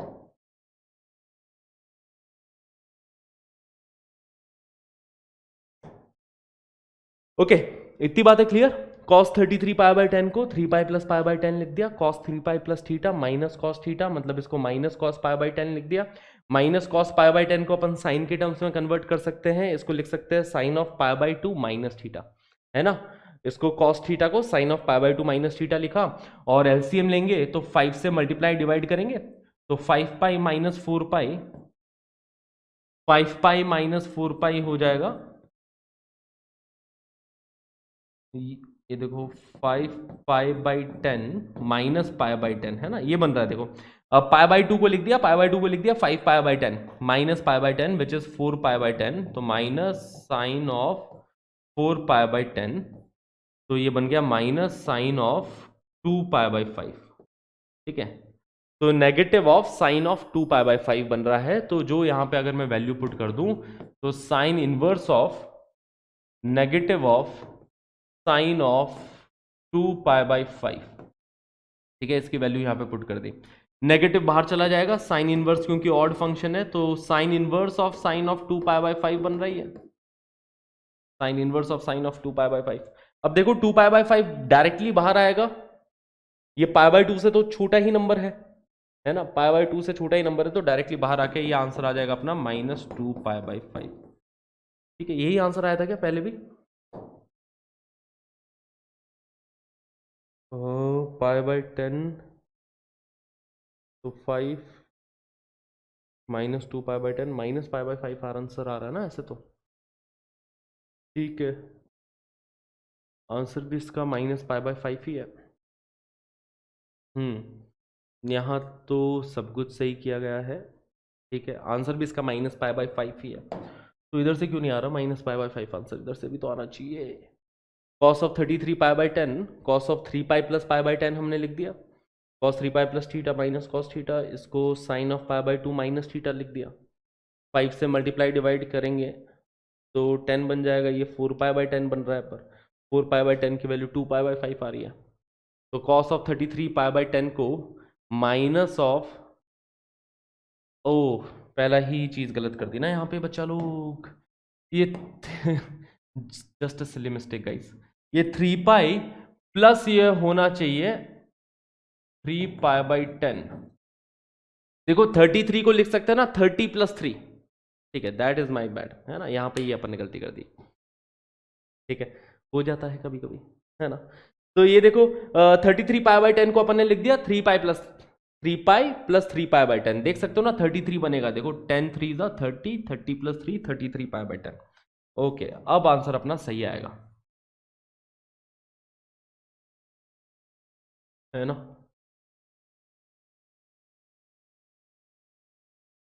ओके ओके, तो cos 3π plus theta minus cos theta हो गया, मतलब ये माइनस cos ऑफ 3π/10 बन गया। cos 3π plus theta minus cos theta मतलब माइनस cos ऑफ 3π/10। अब cos थीटा को साइन में बदल दिया तो ये साइन ऑफ π/2 माइनस थीटा बनेगा। cos थीटा को sine of π/2 minus theta, LCM लेंगे यहां पे तो ये साइन ऑफ 2π/10 बन जाएगा, मतलब ये माइनस साइन ऑफ π/5 बनेगा, ठीक है। तो cos ऑफ 33 π/10 की वैल्यू मैंने निकाल ली, क्या माइनस साइन ऑफ π/5, वो यहां पे पुट कर दूंगा, आंसर सामने प्रकट होते हुए दिखाई देगा, ये है माइनस साइन ऑफ π/5, ठीक है। माइनस बाहर चला गया क्योंकि साइन इनवर्स ऑड फंक्शन है, तो minus of sine inverse of sine of π/5 and sine inverse of sine of π/5 के ही इक्वल हो गया, that is our answer for this question. हाँ जी, तो देखो एक ही सवाल पर दो अलग अलग नजरिए इसी सवाल को देखने का। एक तो नजरिया हो गया कि ट्रिग्नोमेट्री के साथ चले गए, ट्रिग्नोमेट्री के साथ इस एंगल को अपन ने साइन के टर्म्स में कन्वर्ट कर दिया, वो यहाँ पे पुट कर दिया, और ट्रिग्नोमेट्री के साथ जाना कोई बड़ी बात है नहीं। 33 पाई बाई 10 को 3 पाई प्लस 3 पाई बाई 10 ऐसे लिख के तोड़ के अपन ने कर लिया इसको। ठीक है, एक तरीका ये हो गया जिसके अंदर हमने इनवर्स के थ्रू गए कि साइन इनवर्स ऑफ इस चीज को, साइन इनवर्स ऑफ मसाले को pi by 2 minus cos inverse of ये मसाला लिख दिया। अब cos inverse of cos 33 pi by 10 की वैल्यू निकाल ली यूजिंग द ग्राफ, और हमने आंसर फाइनली यहां पे लिख दिया।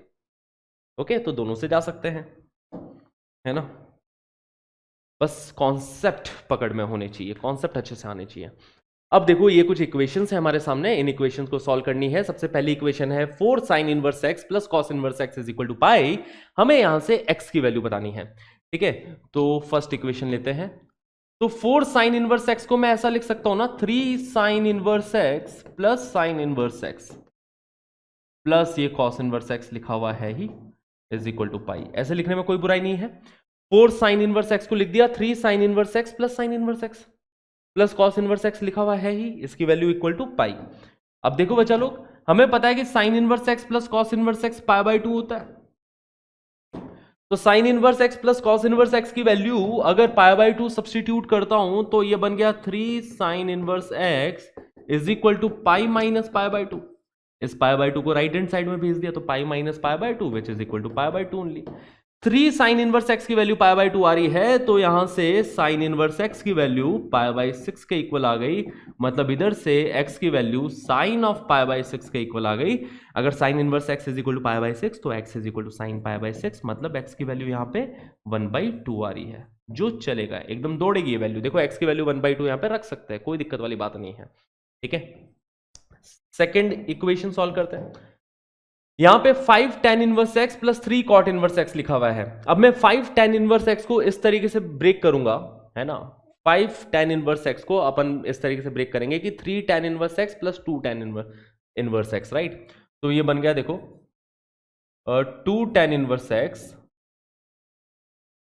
Plus 3 tan inverse x, 5 tan inverse x को ऐसे ब्रेक कर दिया, प्लस 3 cot इनवर्स x लिखा हुआ है ही इज इक्वल टू 2 पाई। देख लो जरा ध्यान से, ऐसा इसलिए किया है ताकि ये 3 tan inverse x plus 3 cot inverse x मिलके क्या बन जाए, है ना। इसमें से 3 कॉमन लेंगे, इन दोनों टर्म से 3 कॉमन लिया तो ये 3 पाई बाई 2 के इक्वल आ जाएगा ना। ये किसके इक्वल, 3 पाई बाई 2 के इक्वल आ जाएगा, क्योंकि tan inverse x plus cot inverse x pi by 2 होता है ना। बेसिकली इसी चीज को ऐसा लिख सकते हैं 3 times tan inverse x plus cot inverse x, मतलब ये 3 पाई बाई 2 लिखा जा सकता है इसी चीज को। तो इसकी वैल्यू रख देते 3 पाई बाई 2, तो इक्वेशन बन गई 2 tan inverse x plus 3 pi by 2 is equal to 2 pi. और 2 tan inverse x plus 3 pi by 2 is equal to 2 pi. तो इधर से 2 tan इनवर्स x की value 2 pi minus 3 pi by 2, मतलब पाई by 2 के इक्वल आ रही है। तो इधर से tan इनवर्स x की वैल्यू आ जाएगी पाई बाई 4 के इक्वल। अगर tan inverse x pi by 4 है तो x हो जाएगा 10 पाई बाई 4, मतलब x की वैल्यू इधर से 1 आ गई। ठीक है, and tan inverse x pi by 4 हो सकता है, इसकी रेंज का एंगल है ना। तो क्लियर है। तो ये दो सिंपल सी इक्वेशंस थी, उसके ऊपर हमने बात करी है अभी। इस टाइप के क्वेश्चन बहुत पूछे गए हैं पास्ट ईयर में कि साइन इनवर्स x के whole cube plus cos inverse x whole cube की मैक्सिमम एंड मिनिमम वैल्यू बताओ। तो सबसे पहली बात तो इस सवाल को देखते ये समझ में आनी चाहिए कि यहां पे x क्या होगा, -1 से 1 के बीच का नंबर होगा। इसमें तो किसी को कोई, है ना, दिक्कत नहीं होगी। तो मैंने इसको मान लिया y is equal to sine inverse x whole cube plus cos inverse x whole cube. अब देखो बच्चा लोग, यहां पे मैं एक आइडेंटिटी यूज करने वाला हूं, वो आइडेंटिटी ये वाली यूज कर रहा हूं कि हमें पता है कि a plus b whole cube कितना होता है, a plus b whole cube होता है a cube plus b cube plus 3ab into a plus b. This is a plus b whole cube. अब यहां से अगर a cube plus b cube की वैल्यू चाहिए तो क्या लिखोगे, a cube plus b cube is equal to a plus b whole cube minus, है ना, ये बनेगा देखो a plus b whole cube minus 3ab into a plus b, है ना। तो a cube plus b cube की वैल्यू निकाली है मैंने यहां से, इसकी वैल्यू देखो जरा, ये आएगी a plus b whole cube minus 3ab into a plus b. तो सबसे पहले तो ये चीज यहां पे अप्लाई करने वाला हूं कि sine inverse x cube plus cos inverse x cube मतलब a cube plus b cube that is a plus b whole cube, है ना, sine inverse x plus cos inverse x whole cube minus 3ab minus 3 into sine inverse x into cos inverse x into a plus b into sine inverse x plus cos inverse x. ठीक है, ऐसा लिख दिया। देखो a cube plus b cube is equal to a plus b whole cube minus 3ab into a plus b. अब यहां पे sine inverse x plus cos inverse x की वैल्यू पुट कर देंगे। हमें पता है कि इसकी वैल्यू पाई बाय 2 होती है, ठीक है, इसकी वैल्यू पाई बाय 2 पुट कर देंगे। यहां पे भी हमें पता है इसकी वैल्यू पाई बाय 2 होती है, इसकी वैल्यू पाई बाय 2 पुट कर देंगे। तो अब सवाल बन गया अपने पास, ठीक है, कि पाई बाय 2 का होल क्यूब मतलब pi cube by 8 minus 3 sine inverse x into cos inverse x into pi by 2, मतलब इसको ऐसा लिख दूं 3 pi by 2 times 3 pi by 2 times sine inverse x into cos inverse x. ठीक है, इसको ऐसा लिख दिया मैंने, है ना। Sine inverse x plus cos inverse x pi by 2 का whole cube pi cube by 8, इसकी वैल्यू पाई बाई 2 रखेंगे तो 3 into pi by 2 3 pi by 2 time sine inverse x into cos inverse x. Y अपने पास यहां तक तो पहुंच चुके हैं अपन, ठीक है, कोई बड़ी बात नहीं। अब इसके आगे क्या करने वाला हूं ना मैं, कि पूरी इस एक्सप्रेशन को एक के ही टर्म्स में बनाओ, या तो कंप्लीटली इसको साइन इनवर्स एक्स में बदल दो या कंप्लीटली इसको कॉस इनवर्स एक्स में बदल दो। एंड हमें पता है कि अपन साइन इनवर्स एक्स को, ठीक है, we know that we can write sine inverse x as pi by 2 minus cos inverse x, ऐसा लिख सकते हैं, या फिर अपन कॉस इनवर्स एक्स को लिख सकते हैं, ठीक है, किसी में भी बदलो, चाहे साइन इनवर्स एक्स को कॉस इनवर्स के टर्म्स में बदल दो। तो साइन इनवर्स एक्स को पाई by 2 minus cos inverse x के टर्म्स में बदल रहा हूं मैं, साइन इनवर्स एक्स को रख दूंगा पाई by 2 minus cos inverse x. और यहां पे मैं मान रहा हूं कि लेट दिस एस टी, इसको क्या लिख रहा हूं मैं, टी लिख रहा हूं, कॉस इनवर्स एक्स को टी। ठीक है, तो इसके आगे कॉस इनवर्स एक्स को टी माना जा रहा है, साइन इनवर्स एक्स हो जाएगा पाई बाय 2 माइनस टी, है ना, समझ में आ रही बात है। कॉस इनवर्स एक्स को टी मान लूंगा, साइन इनवर्स एक्स हो जाएगा पाई बाय 2 माइनस टी, तो इधर से y की वैल्यू आ रही है pi cube by 8 minus 3 pi by 2 into pi by 2 minus t into t. Clear इतनी बात है। y is equal to pi cube by 8 minus 3 pi by 2 into sine inverse x की value pi by 2 minus t into t. तो t के terms में एक quadratic equation बन रही है, ठीक है। अब इस क्वाड्रेटिक की मिनिमम मैक्सिमम वैल्यू बतानी है, तो जब भी अपने को मिनिमम मैक्सिमम वैल्यू का सवाल आ जाए तो वहां पे परफेक्ट स्क्वायर बनाने को हमेशा इस अप्रोच को यूज करें, क्योंकि ये अप्रोच बार बार यूज करता है कि परफेक्ट स्क्वायर बनाना। तो इधर टी के टर्म्स में परफेक्ट स्क्वायर बनाने की कोशिश करूंगा, तो वो देखो कैसे बनाया जाए। ठीक है, तो सबसे पहले तो ये बन गया y is equal to pi cube by 8, ये माइनस को अंदर मल्टीप्लाई कर दिया, है ना, माइनस को अंदर एडजस्ट कर रहा हूं, तो प्लस 3 पाई बाय 2 बचेगा बाहर, और अंदर बच गया t square minus pi by 2 into T, ये अंदर आ रहा है, देखो नेगेटिव को अंदर एडजस्ट कर दिया, पाई बाय 2 माइनस टी बन जाएगा टी माइनस पाई बाय 2, और इस टी को अंदर मल्टीप्लाई किया तो टी माइनस पाई बाय 2 बन गया t square minus pi by 2 T. ये जो पूरा प्रोसेस है ना, क्वेश्चन जब भी थोड़ा लेंदी जाने लगे ना, तो ऐसा एक बार में समझने की कोशिश मत करना उस सवाल को।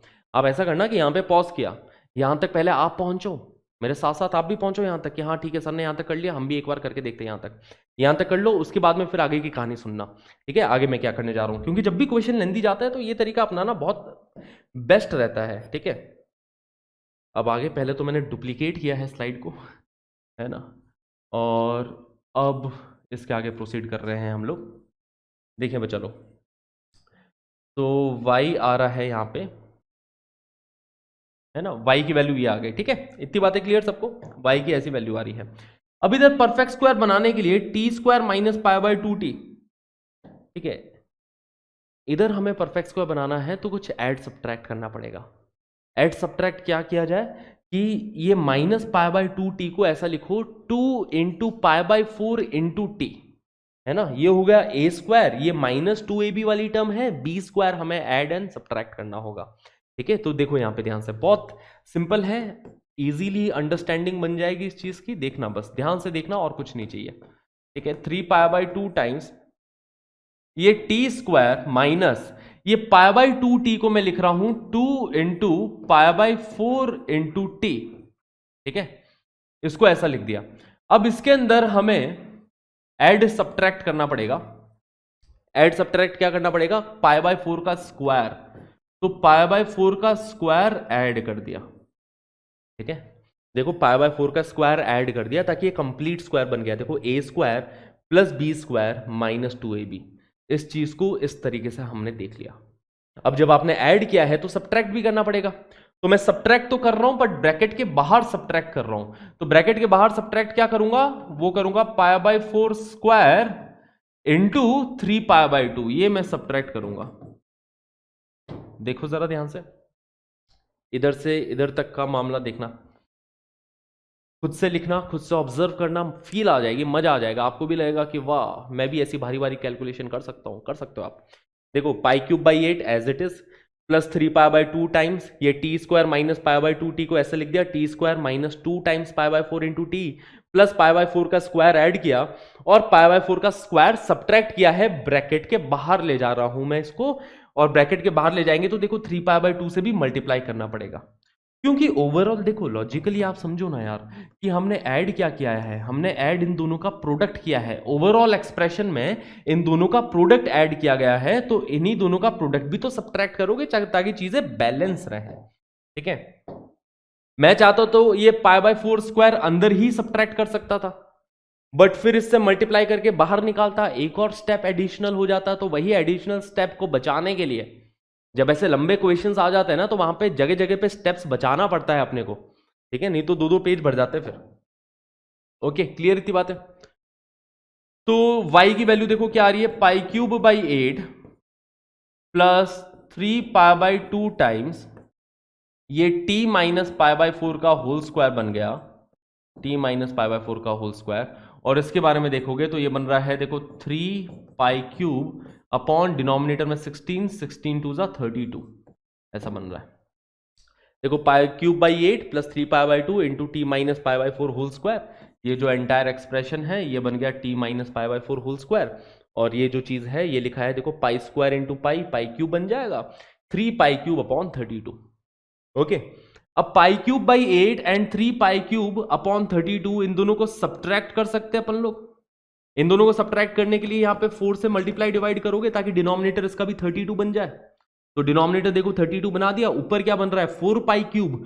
4π³ में से 3π³ सब्ट्रैक्ट करोगे तो समझ गए क्या बनेगा, π³ बचेगा, है ना, π³/32 बचेगा। तो इधर से ये बन रहा है y is equal to π³ upon 32 plus, है ना, अब ये हटा रहा हूं चीजें मैं, y is equal to π³ upon 32 plus 3π/2 times t minus π/4 whole square, है ना।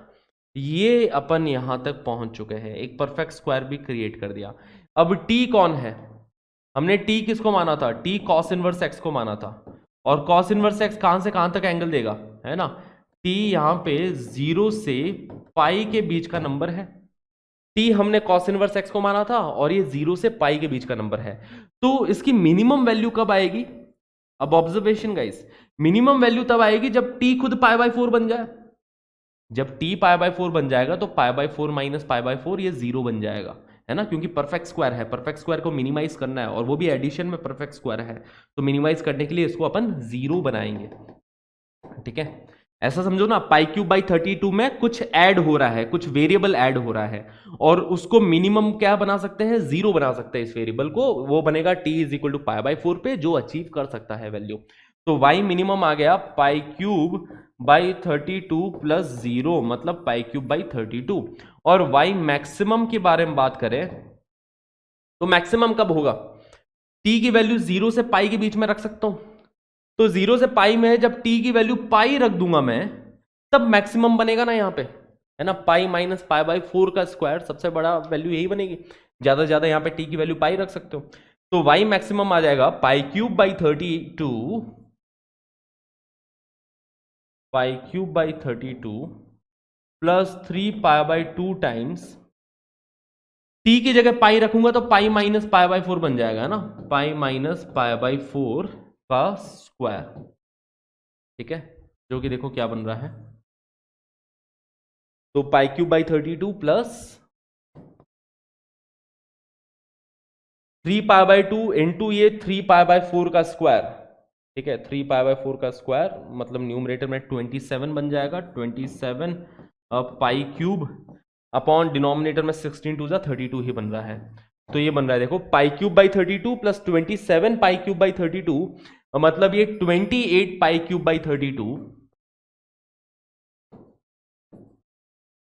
4 से कैंसिल आउट कर सकते हैं, 4 7 जा 28, 4 8 जा 32 है ना, तो 7 बाई 8 आ जाएगा, 7 बाई 8 पाई क्यूब, तो वाई मैक्स जो आया वो आ रहा है 7 by 8 pi cube, that is y maximum, y minimum pi cube by 32, y maximum 7 by 8 pi cube, तो इसकी मैक्सिमम वैल्यू आ गई 7 बाई 8 पाई क्यूब, इसकी मिनिमम वैल्यू आ गई पाई क्यूब बाई 32, तो ऐसा अपन ने सॉल्व किया है, ठीक है। एक बार स्टार्ट से लेके एंड तक इसको समराइज कर देंगे, है ना, या चलो इसी टाइप का एक क्वेश्चन मैं आपको दिखा देता हूं पास्ट ईयर में जो पूछा गया है, जैसे ये देखो, ये सवाल पास्ट ईयर में पूछा गया है, the set of all values of k for which tan inverse x whole cube plus cot inverse x whole cube is equal to k pi cube, है ना, तो यहां पे k की वैल्यू कहां से कहां तक है, बेसिकली अपने को रेंज बतानी है इस चीज की, अगर अपन इसकी रेंज बता देंगे तो अपन ये समझ सकते हैं कि k की वैल्यू किधर से किधर तक हो सकती है, तो tan inverse x plus cot inverse x whole cube, इसकी भी रेंज बताने का तरीका यही रहेगा, देखो स्टार्टिंग जैसे हमने पिछले क्वेश्चन में किया था कि tan inverse x whole cube plus, अब मैं थोड़ा शॉर्ट में कर रहा हूं इस सवाल को ना, क्योंकि अब स्टेप्स में आपको एक एक बता चुका हूं, आपको किस लेवल पे पहुंचना है ये देखो, आपको इस टाइप की कैलकुलेशंस करनी है, ठीक है, क्योंकि आप तो एग्जाम में करोगे, आपको एक एक स्टेप लिखने की जरूरत है नहीं, आप आधे से ज्यादा स्टेप अपने दिमाग में करोगे ना, है ना, तो यहां पे देखो a cube plus b cube को सबसे पहले लिख दिया a plus b whole cube, है ना, tan inverse x plus cot inverse x whole cube, मतलब वो पाई बाई 2 होल क्यूब आ जाएगा, माइनस 3ab मतलब minus 3 times tan inverse x into cot inverse x into a plus b, और a plus b की value फिर से पाई by 2 आ गई, देखो डायरेक्ट 2-3 स्टेप्स तो खा ही गए अपन, स्टेप्स खाना सीखो, देखो स्टेप्स खाओगे तभी, देखो ये प्रोटीन होते हैं स्टेप्स, मैथमेटिक्स के प्रोटीन स्टेप्स है, और वो सारे जब आप स्टेप्स खाने लगोगे, ऐसे दिमाग में कैलकुलेशन करने लगोगे तो और मजा आएगा मैथमेटिक्स में, ठीक है। A cube plus b cube को मैंने लिख दिया a plus b whole cube, a plus b pi by 2 हो गया, है ना, tan inverse x plus cot inverse x क्योंकि पाई बाई 2 होता है, तो pi by 2 whole cube minus 3ab into a plus b, अब आगे समझ में आ रहा है कि पूरे को या तो है ना tan इनवर्स या पूरे को cot इनवर्स के टर्म्स में बदलो, मतलब मैं cot इनवर्स x को अगर t मानता हूं तो tan इनवर्स x को क्या लिखूंगा, tan इनवर्स x को पाई बाई 2 माइनस टी लिखूंगा, जिसमें से t किसको माना है, t मैंने माना है cot इनवर्स x को, t मैंने cot इनवर्स x को मान लिया, और t किसके बीच का एंगल होगा, t 0 से पाई के बीच का एंगल होगा, इतनी बातें क्लियर, t मैंने माना है cot इनवर्स x को, ठीक है, और cot इनवर्स x एंगल देता है 0 से पाई के बीच में, यार t मेरा इतना खूबसूरत नहीं लग रहा है, रुको एक सेकेंड, अच्छे से t बनाते हैं, t is equal to cot inverse x, तो t बिलोंग्स टू 0 टू पाई, ओके, इतनी बातें क्लियर, ओके, तो अब देखो सवाल क्या बन गया, इसके बाद में ये सवाल बन चुका है y is equal to pi by 2 whole cube, मतलब पाई क्यूब बाई 8,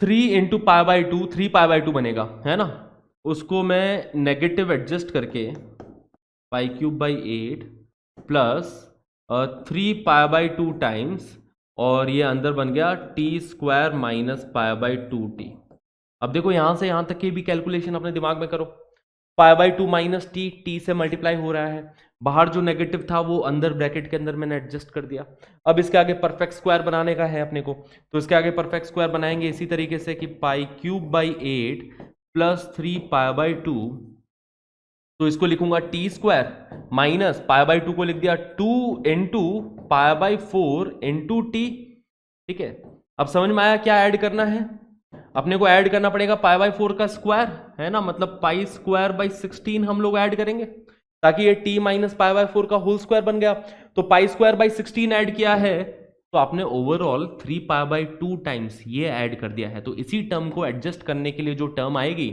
है ना, जो इसी टर्म को नेगेट कर दे, एडजस्ट कर दे, वो आएगी -3π/2 टाइम्स π²/16। देखो 3π/2 टाइम्स π²/16, इसी को एडजस्ट करने के लिए अपन ने ये वाली टर्म बना दी है। अब देखो इधर से y की वैल्यू कितनी आ रही है ना, यहां पे y बन रहा है इज इक्वल टू π³/8, ये -3π³/32 है ना, तो इन दोनों को अपन ऐड करेंगे तो π³/32 बन जाएगा, π³/32 बन गया, प्लस ये 3π/2 टाइम्स ये a² plus b² minus 2ab मतलब a minus b whole square मतलब t माइनस π/4 का होल स्क्वायर बन रहा है। देखो यही सेम जो हमने पिछले क्वेश्चन में किया था, जो मैंने 2 पेज में करके बताया था, अब वही चीज मैंने 1 पेज में करके बता दी है ना, क्योंकि कई सारी कैलकुलेशन मैंने खुद ने अपने दिमाग में कर ली है इस वजह से। और वही चीज मैं आपको भी सिखाना चाहता हूं कि देखो जब मेरे को आप ऐसे करते हुए देखोगे और आप खुद से भी ट्राई करोगे तो आप लोग सीख जाओगे, कोई बड़ी बात नहीं है ना, ये कैलकुलेशन बहुत जल्दी जल्दी कर लोगे आप लोग फिर। ओके, अब देखो t किसके बीच में, 0 से पाई के बीच में, तो y मिनिमम कितना आ जाएगा, फिर से y मिनिमम तब आएगा जब t π/4 बन जाएगा, t π/4 बन गया तो ये 0 ही बन जाएगा, तो y मिनिमम की वैल्यू आ गई, y मिनिमम की वैल्यू π³/32 आ गई, π³/32। और y जो मैक्सिमम होगा, मैक्सिमम तब आएगा जब t की वैल्यू पाई बन जाए, क्योंकि पाई माइनस π/4 3π/4 हो जाएगा, है ना, तो y मैक्सिमम आ गया π³/32 प्लस 3π/2 टाइम्स ये 3π/4 का स्क्वायर। देखो जब t की जगह π/4 रखोगे तो 3π/4 बन जाएगा, है ना, पाई माइनस π/4 3π/4 का स्क्वायर, तो ये बन जाएगा देखो 27 π³/32 प्लस π³/32 दैट इज 28 π³/32, 28 π³/32, ये y मैक्सिमम, ठीक है, जो कि बन रहा है ना, 4 से कैंसिल आउट हो जाएगा तो ये बनेगा 7 π³/8, ठीक है। बट y मैक्सिमम एग्जैक्टली नहीं होगा, क्योंकि एग्जैक्टली t पाई नहीं होता है, t एग्जैक्टली पाई नहीं होता है ना, cot inverse x exactly pi value नहीं दे सकता है, बट पाई को अप्रोच कर सकता है, तो ये अपन बोलेंगे कि open bracket y maximum approaching towards, यहां पे एरो लगा रहा हूं मैं, इक्वेट नहीं कर रहा हूं मैं, डायरेक्टली इक्वेट नहीं कर रहा हूं, क्योंकि डायरेक्ट इक्वेट करना बहुत बुरी बात हो जाएगी, क्योंकि डायरेक्ट इक्वेट तभी कर सकते हैं जब ये डायरेक्ट टी पाई रख सको, बट टी एग्जैक्टली पाई नहीं है, टी पाई को अप्रोच कर रहा है, ठीक है, तो इसलिए अपन एक एरो बनाते हुए चलेंगे कि t y maximum is approaching towards 7 π³/8, but minimum तो एग्जैक्टली अप्रोच कर रहा है ना, क्योंकि मिनिमम अकर कर रहा है एट टी बराबर π/4 और cot इनवर्स x π/4 एंगल दे सकता है, तो ये तो अचीव कर लेगा, π³/32 तो अचीव कर लेगा, इसलिए देखो k की वैल्यू देखो 1/32 पे तो क्लोज ब्रैकेट है ना, π³/32 अचीव कर सकता है, तो k की वैल्यू 1/32 हो सकती है, बट k की वैल्यू 7/8 नहीं हो सकती है ना, 7/8 पे ओपन है, तो ऑप्शन ए हमारा करेक्ट आंसर होगा, 1/32 क्लोज से 7/8 ओपन, ठीक है, क्लियर है इतनी बात बस यही सवाल था। ओके, लेट्स कंटिन्यू अहेड, है ना, maximum and minimum value of sine inverse x plus cos inverse x plus tan inverse x, इसकी मैक्सिमम मिनिमम वैल्यू बतानी है, तो सबको सबसे पहले यही आइडिया आता है कि सर इसको π/2 पटक दो, सर इसको π/2 पटक दो, sine inverse x plus cos inverse x π/2 हो गया, और ये π/2 प्लस टेन इनवर्स एक्स बैठा है ना। फिर बच्चे सोचते हैं कि sir tan inverse x minimum to minimum minus π/2 से π/2 के बीच के एंगल्स देता है, टेन इनवर्स एक्स किसके बीच में एंगल देता है, माइनस π/2 से π/2, तो जब टेन इनवर्स एक्स है ना, इसको अगर अपन y मानते हैं, देखो y is equal to sine inverse x plus cos inverse x plus tan inverse x, sine inverse x plus cos inverse x बच्चा बच्चा जानता है कि इसकी वैल्यू π/2 होती है, तो ये π/2 प्लस टेन इनवर्स एक्स बन गया, ठीक है। फिर बच्चे क्या गलती करते हैं, बच्चे यहां पे गलती कर देते हैं कि y मैक्सिमम यहां पे बता देंगे π/2 plus tan inverse x, max to max π/2 जा सकता है, तो y मैक्सिमम बता देते हैं बच्चे कि सर ये अप्रोच कर जाएगा π/2 प्लस π/2 पे। tan इनवर्स x एग्जैक्टली π/2 तो नहीं हो सकता, पर π/2 को अप्रोच जरूर करता है। तो ये मैक्सिमम बच्चे पाई बता देते हैं, और इसकी मिनिमम वैल्यू इसी तरीके से बता देते हैं कि देखो π/2 माइनस π/2 मिनिमम वैल्यू इसकी 0 हो गई, तो 0 से पाई के बीच में रेंज हो गई। बट ये चीज गलत हो जाती है। ये चीज क्या है? गलत है। गलत है। गलत इसलिए है क्योंकि बच्चा लोग, अगर tan इनवर्स x को आप π/2 रख रहे हो, tan इनवर्स x को π/2 अप्रोच करा रहे हो, तो वो तभी अप्रोच कर सकता है जब x खुद इंफिनिटी को अप्रोच करे। बट अगर x इंफिनिटी को अप्रोच कर गया तो ये स्टेटमेंट ही गलत हो जाएगा, सवाल ही गलत हो गया, क्योंकि साइन इनवर्स x में तो x -1 से 1 के बीच में ही रहेगा। तो दिस इज रॉन्ग मेथड। तो सही मेथड क्या है? सही मेथड तो पहले तो ये लिखना कि x -1 से 1 के बीच में होगा। ये सही मेथड है कि x -1 से 1 के बीच में होगा। यहां तक तो आप चीजें एकदम क्लियर है कि y की वैल्यू हो गई π/2 प्लस tan इनवर्स x। इधर तक तो क्लियर है कि y अपन ने लिख दिया था π/2 प्लस tan इनवर्स x। क्योंकि x -1 से 1 के बीच में है, तो ज्यादा से ज्यादा इसकी जो वैल्यू आ सकती है, y मैक्सिमम जो वैल्यू आएगी वो π/2 plus tan inverse of 1 value आने वाली है ना। tan इनवर्स 1 मैक्सिमम एंगल देगा इसमें, तो वो एंगल मिल गया π/4। तो π/2 plus π/4 which is equal to 3π/4। ठीक है, देखो अगर x -1 से 1 के बीच में है तो tan इनवर्स x माइनस π/4 से π/4 के बीच के एंगल्स देगा। तो मैक्सिमम चाहिए तो मैक्सिमम एंगल रख दो यहाँ पे π/4, π/2 plus π/4 that will be equal to 3π/4। वहीं पे अगर मैं इसकी y मिनिमम के बारे में बात करूं तो y मिनिमम हो जाएगा π/2 प्लस tan इनवर्स ऑफ -1। मतलब यहां पे ये एंगल माइनस π/4 हो गया, तो π/2 minus π/4 that is equal to π/4। तो इसलिए इसकी जो रेंज आई है, रेंज क्या आ गई? मिनिमम वैल्यू π/4 आ रही है और मैक्सिमम वैल्यू 3π/4 आ रही है। तो π/4 से 3π/4 close bracket that will be the range, that is the answer for this question. अभी क्लियर? ये वाला तरीका गलत हो जाएगा क्योंकि यहां पे tan इनवर्स x को आपने π/2 तक अप्रोच करा दिया। वो तभी कर सकता है जब x खुद इंफिनिटी को चला जाए। तो जब भी इस टाइप का क्वेश्चन आए ना, तो हमें डोमेन का भी खास ख्याल रखना है। तो ये बढ़िया क्वेश्चन था, ये ट्रिकी क्वेश्चन था, tricky. Are we clear so far? तो बढ़िया ट्रिकी सवाल था ये, है ना। चलिए ये देखो, जेई मेंस 2022 में पूछा गया सवाल, the value of tan inverse of cos of 5π/4। अच्छा 5 नहीं है, ये इधर 15 था, 15π/4 था।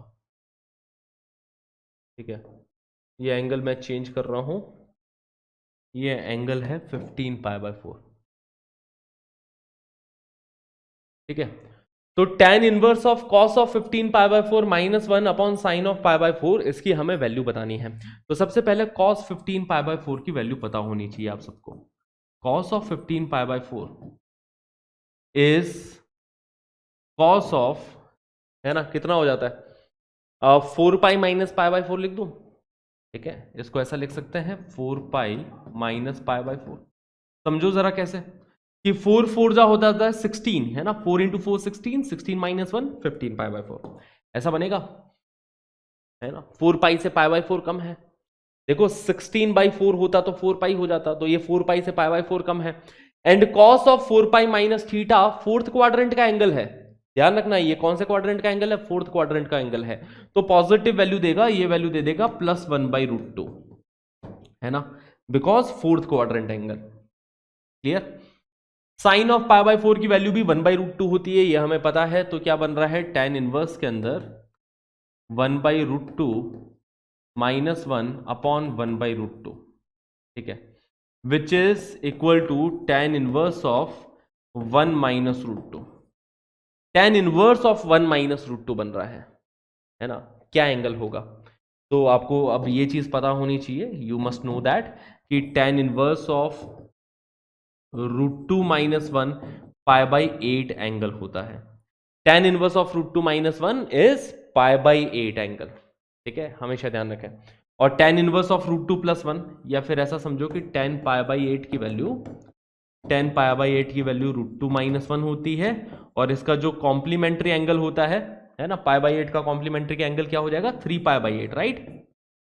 ये दोनों देखो कॉम्प्लीमेंट्री एंगल है ना, इन दोनों का सम 90 डिग्री है, पाई by 2 and 3 pi by 8 and 3 pi by 8 का सम 4 पाई बाई 8 मतलब 90 डिग्री। तो इन एंगल्स की वैल्यू ध्यान रखना कि tan ऑफ 3 पाई बाई 8 की वैल्यू होती है √2 + 1। 10 पाई बाई 8 एंड 10 3 पाई बाई 8 दोनों की वैल्यू अच्छे से ध्यान होनी चाहिए हमें, ठीक है। तो ये तो है tan इनवर्स ऑफ 1 - √2, है ना।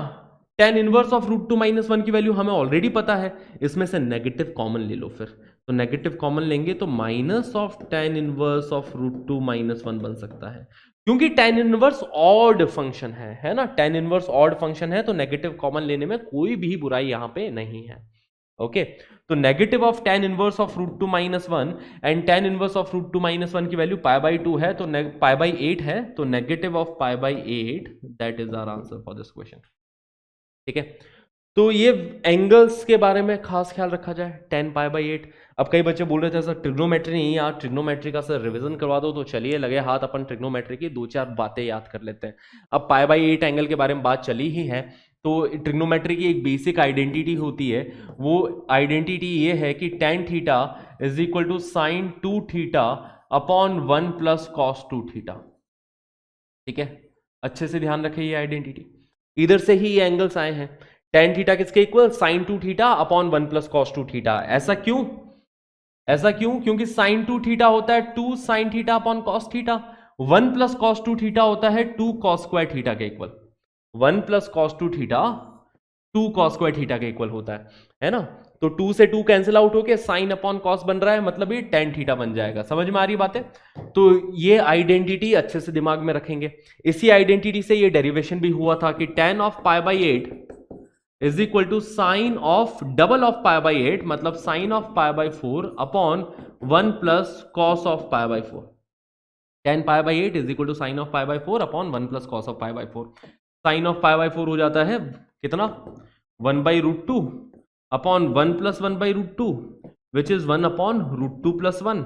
1 अपॉन √2 + 1 को रैशनलाइज करेंगे तो √2 - 1 लिखा जा सकता है, ठीक है। तो इसको रैशनलाइज करके अपन ने लिख दिया √2 - 1। तो ये tan ऑफ पाई बाई 8 की वैल्यू होती है, tan ऑफ पाई बाई 8 की वैल्यू, है ना। पाई बाई 8 का कॉम्प्लीमेंट्री एंगल होता है 3 पाई बाई 8, है ना। Pi by 8 and 3 pi by 8 are complementary. Complementary का मतलब समझते हो क्या, कॉम्प्लीमेंट्री का मतलब हो गया कि उन दोनों का सम कितना है, पाई बाई 2 है।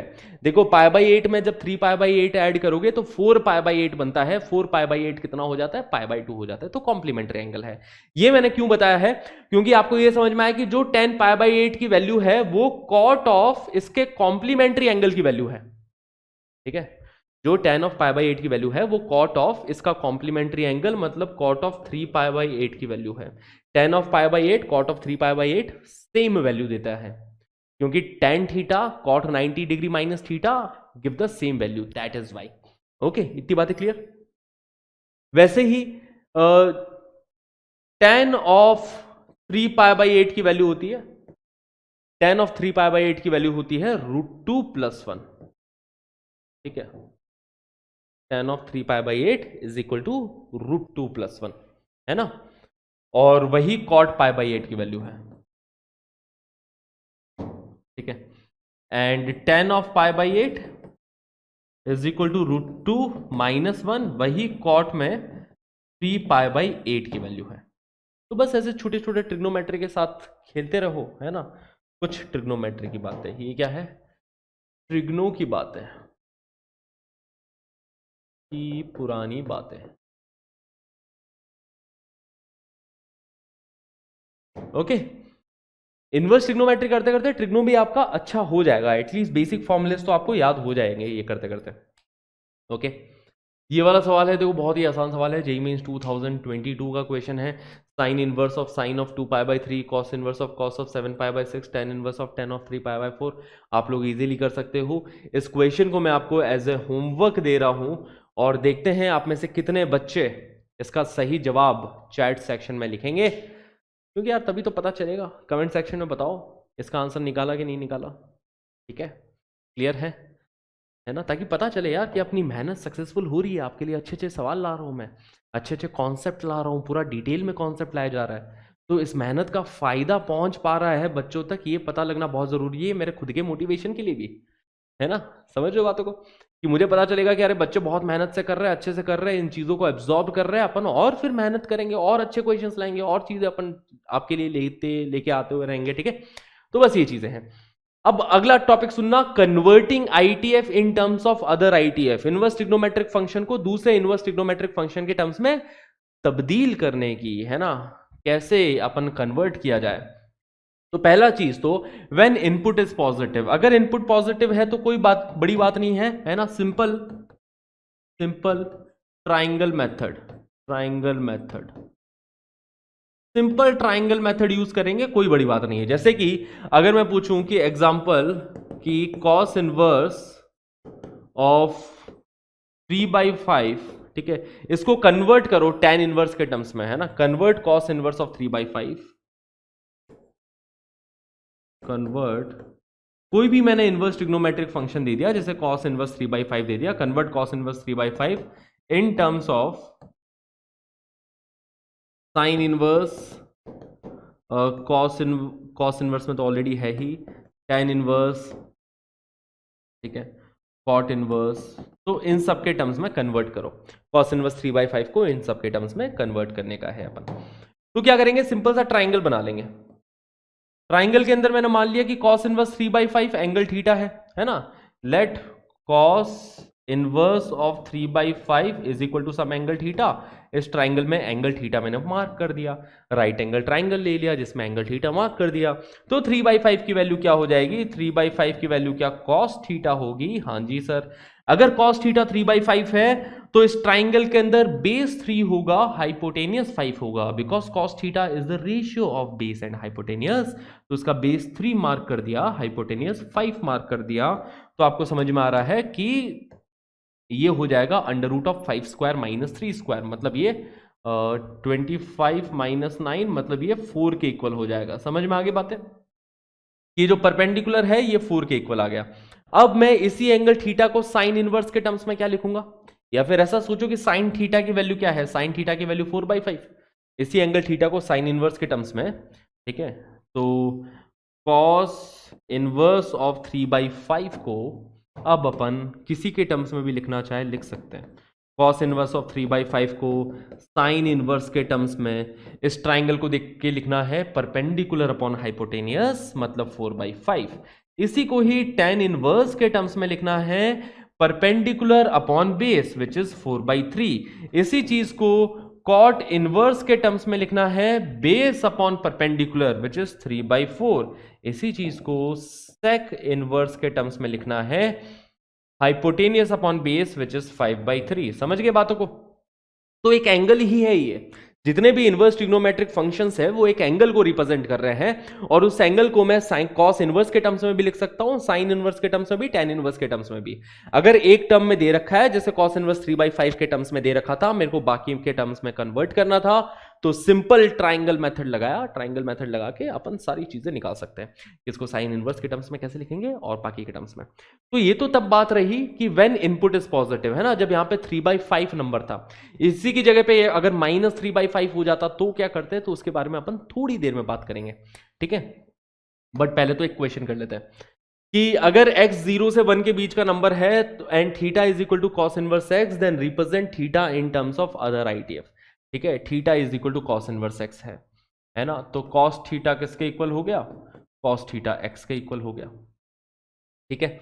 cos थीटा x के इक्वल हो गया, तो एक ट्राइंगल बनाना जिसके अंदर ये थीटा मार्क कर दिया, और basically cos theta is equal to x को आप ऐसे रिप्रेजेंट करो बच्चा लोग, cos theta is equal to x। अब जो cos थीटा वैल्यू देता है ना, वो किसकी वैल्यू देता है, वो बेस अपॉन हाइपोटेनियस की वैल्यू देता है। तो बेस हो गया यहाँ पे x, और हाइपोटेनियस कितना हो गया, हाइपोटेनियस हो गया 1। तो बेस अपन इसका x मार्क करेंगे, हाइपोटेनियस 1 मार्क करेंगे, जहां पे x एक पॉजिटिव नंबर है, ठीक है। तो परपेंडिकुलर हो गया under root of 1 minus x square. तो अब इसको साइन इनवर्स के टर्म्स में अपन लोग लिख देंगे, मतलब cos इनवर्स ऑफ x को अब साइन इनवर्स के टर्म्स में है ना। देखो इसमें से cos थीटा तो x है, बट sin थीटा क्या होगा, sin थीटा यहां पे हो जाएगा परपेंडिकुलर अपॉन हाइपोटेनियस, है ना। देखो समझ में आ रही बात है, sin थीटा क्या है, perpendicular under root of 1 minus x square upon hypotenuse. तो थीटा क्या हो गया, थीटा हो गया sine inverse of under root of 1 minus x square. तो वही चीज मैं यहां पे लिखने जा रहा हूं कि थीटा यहां पे हो जाएगा sine inverse of under root of 1 minus x square. Cos inverse x को थीटा माना था, अब इसी एंगल थीटा को कॉस इनवर्स एक्स के टर्म्स में लिखो या साइन इनवर्स के टर्म्स में लिख दो, या फिर आप चाहो तो टेन इनवर्स के टर्म्स में लिख दो। टेन इनवर्स के टर्म्स में लिखेंगे हम लोग perpendicular upon base which is under root of 1 minus x square upon x. इसी चीज को हम लोग कॉसेक इनवर्स के टर्म्स में भी लिख सकते हैं। कॉसेक इनवर्स के टर्म्स में लिखेंगे कि हाइपोटेनियस अपॉन परपेंडिकुलर, मतलब 1 upon under root of 1 minus x square. इसी को अगर अपने को सेक इनवर्स के टर्म्स में लिखना हो तो सेक इनवर्स के टर्म्स में लिखा जाएगा हाइपोटेनियस अपॉन बेस, है ना। तो हाइपोटेनियस कितना हो गया, 1 अपॉन एक्स। वो हमने पहले ही पढ़ा था, देखो कॉस इनवर्स एक्स को सेक इनवर्स 1/x लिख सकते हैं, याद है आपको। कॉस इनवर्स एक्स को सेक इनवर्स 1/x लिख सकते हैं, है ना। तो इतनी बातें क्लियर है सबको, इतनी चीजें अच्छे से क्लियर है। अब बात उठती है कि अगर एक्स नेगेटिव हुआ तो क्या करेंगे, कि यहां पे तो सर गिवन था कि x पॉजिटिव है, x नेगेटिव हुआ तो क्या करेंगे। तो इसके लिए बस बहुत ही सिंपल सा आइडिया है, बहुत ही, कि व्हेन इनपुट इज नेगेटिव, है ना, देन सिंपली रिप्लेस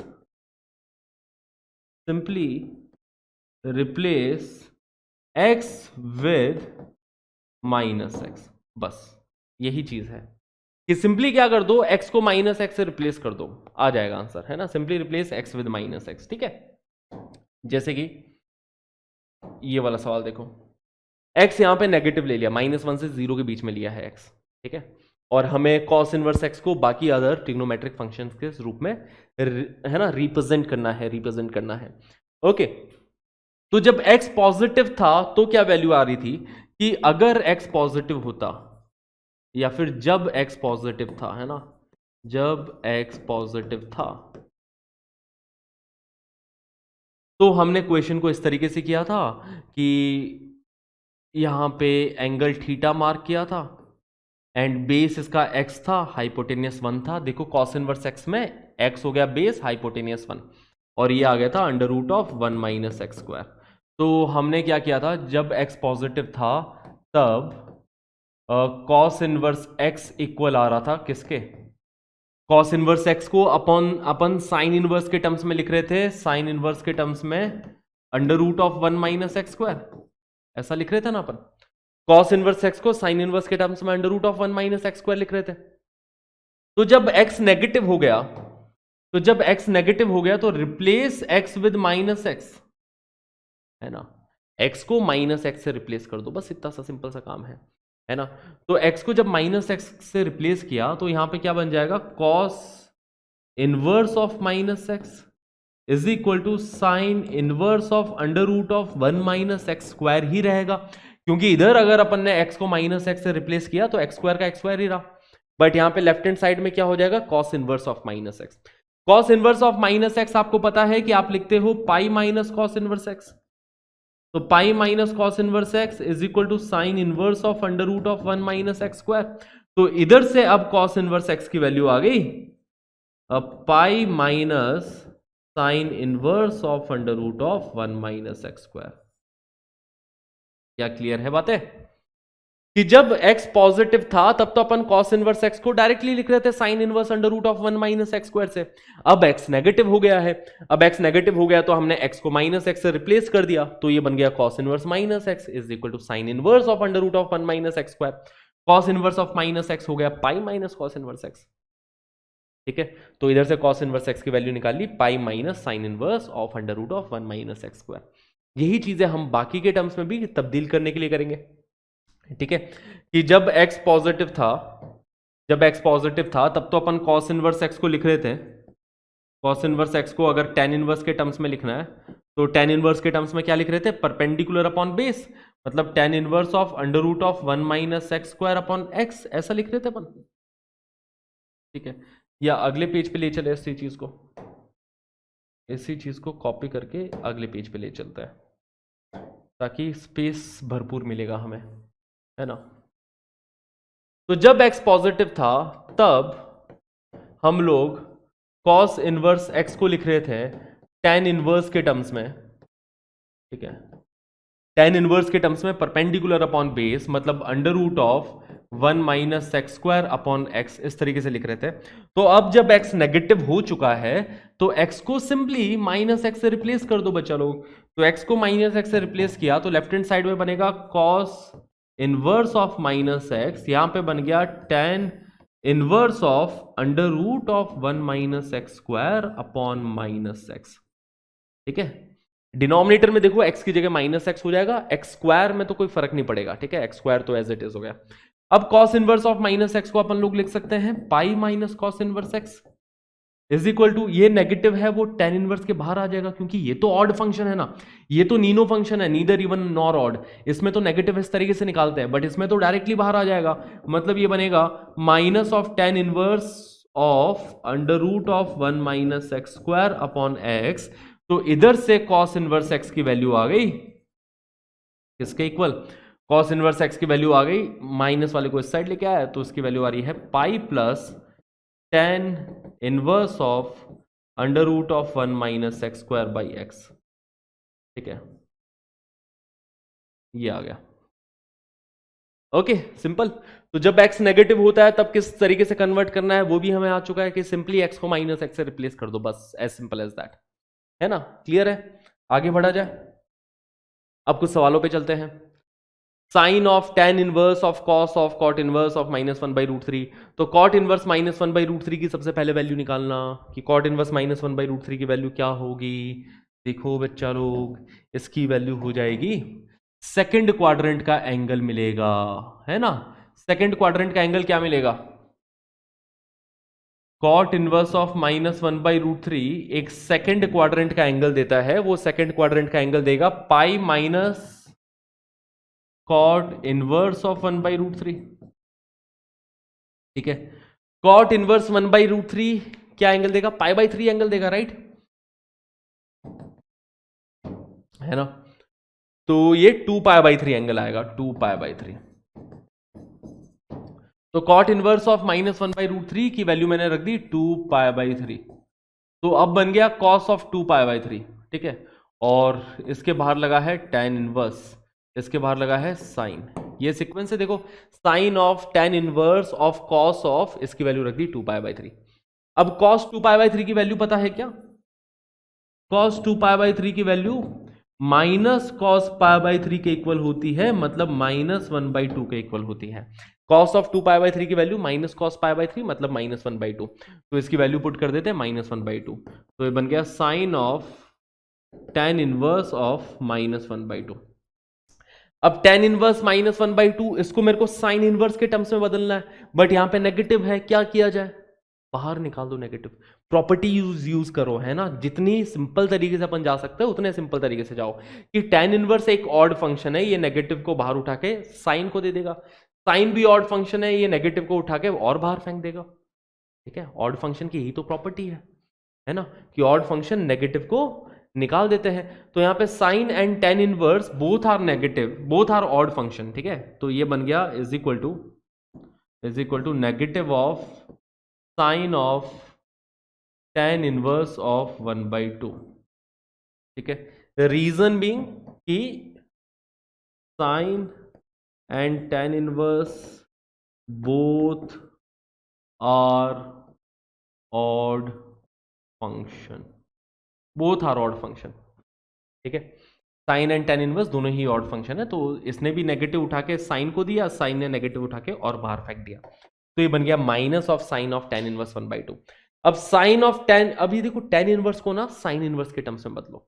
अब tan इनवर्स को साइन इनवर्स के टर्म्स में बदलने के लिए हम लोग एक ट्राइंगल बनाएंगे, इस ट्राइंगल के अंदर 1 बाई 2 मतलब 1 हमने ले लिया, tan इनवर्स का 1 बाई 2 है ना, तो 1 हम ले लेंगे परपेंडिकुलर, 2 हम ले लेंगे बेस, ये हो गया angle theta.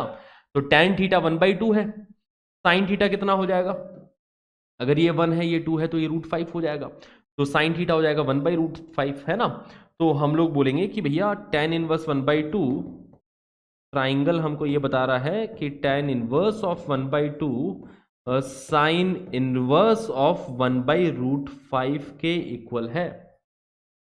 tan inverse of 1/2 sign inverse of 1/√5 के इक्वल है।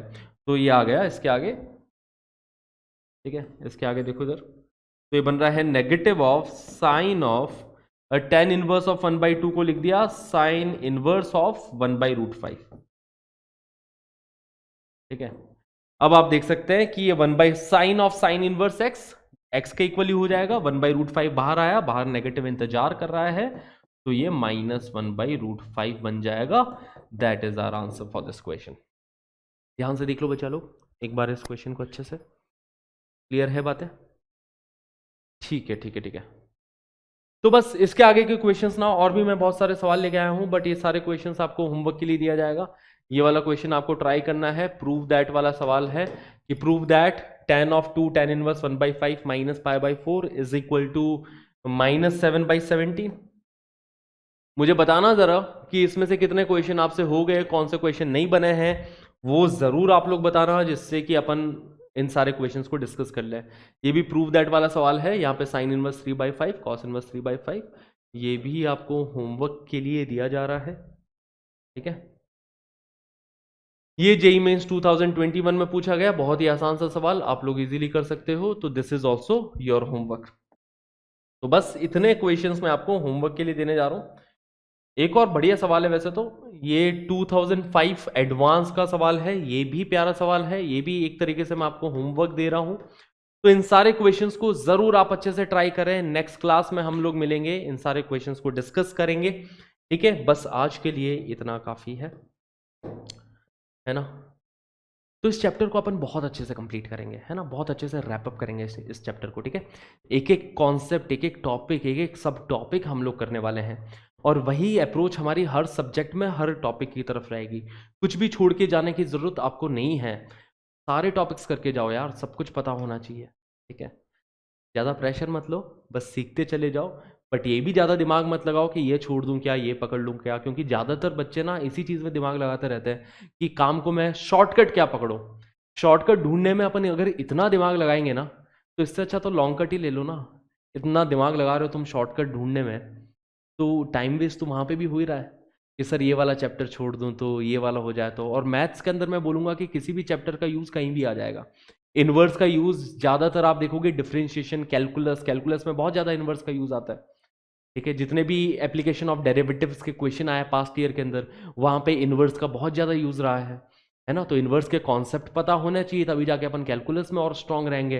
तो मैथ्स के अंदर तो कोई भी टॉपिक छोड़ने का कोई सेंस बनता नहीं है। तो कॉन्सेप्ट हमें सारे टॉपिक्स के आने चाहिए, थोड़ी थोड़ी प्रैक्टिस और कर ले उनके ऊपर, पास्ट ईयर के क्वेश्चंस और लगा ले, तो एक कॉन्फिडेंस भी बिल्ड हो जाएगा। बाकी तो जैसे जैसे हम क्वेश्चंस के टच में रहेंगे, वैसे वैसे और इम्प्रूव करते चले जाएंगे। तो बस ये बोलूँगा कि यार हर टॉपिक के टच में रहो। अगर तुमने जैसे रिसेंटली एक टॉपिक पढ़ा होगा रिलेशंस एंड फंक्शन, हमने अभी अभी कंप्लीट किया है, तो ऐसा नहीं कि वो टॉपिक, वो चैप्टर कंप्लीट हो गया तो उस चैप्टर को अपन कभी खोल के भी नहीं देख रहे हैं। हर चैप्टर के टच में रहना है। देखो बच्चा लोग, है ना, अगर अपन किसी के टच में नहीं रहते तो लोगों का नाम तक भूल जाते हैं। तो ये तो यार सब्जेक्ट है, टॉपिक्स है, बड़े बड़े टॉपिक्स है, जिसके अंदर इतने सारी थ्योरी है, इतने सारे अलग अलग टाइप के क्वेश्चंस है।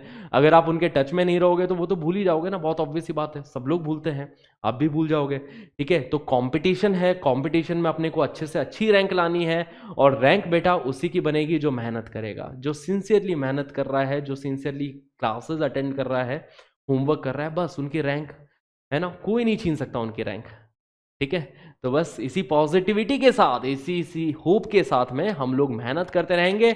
मिलते हैं बच्चा लोग अगली क्लास में, तब तक के लिए अपना ध्यान रखें, हंसते रहिए, मुस्कुराते रहिए। Tata, bye bye, have a great day guys.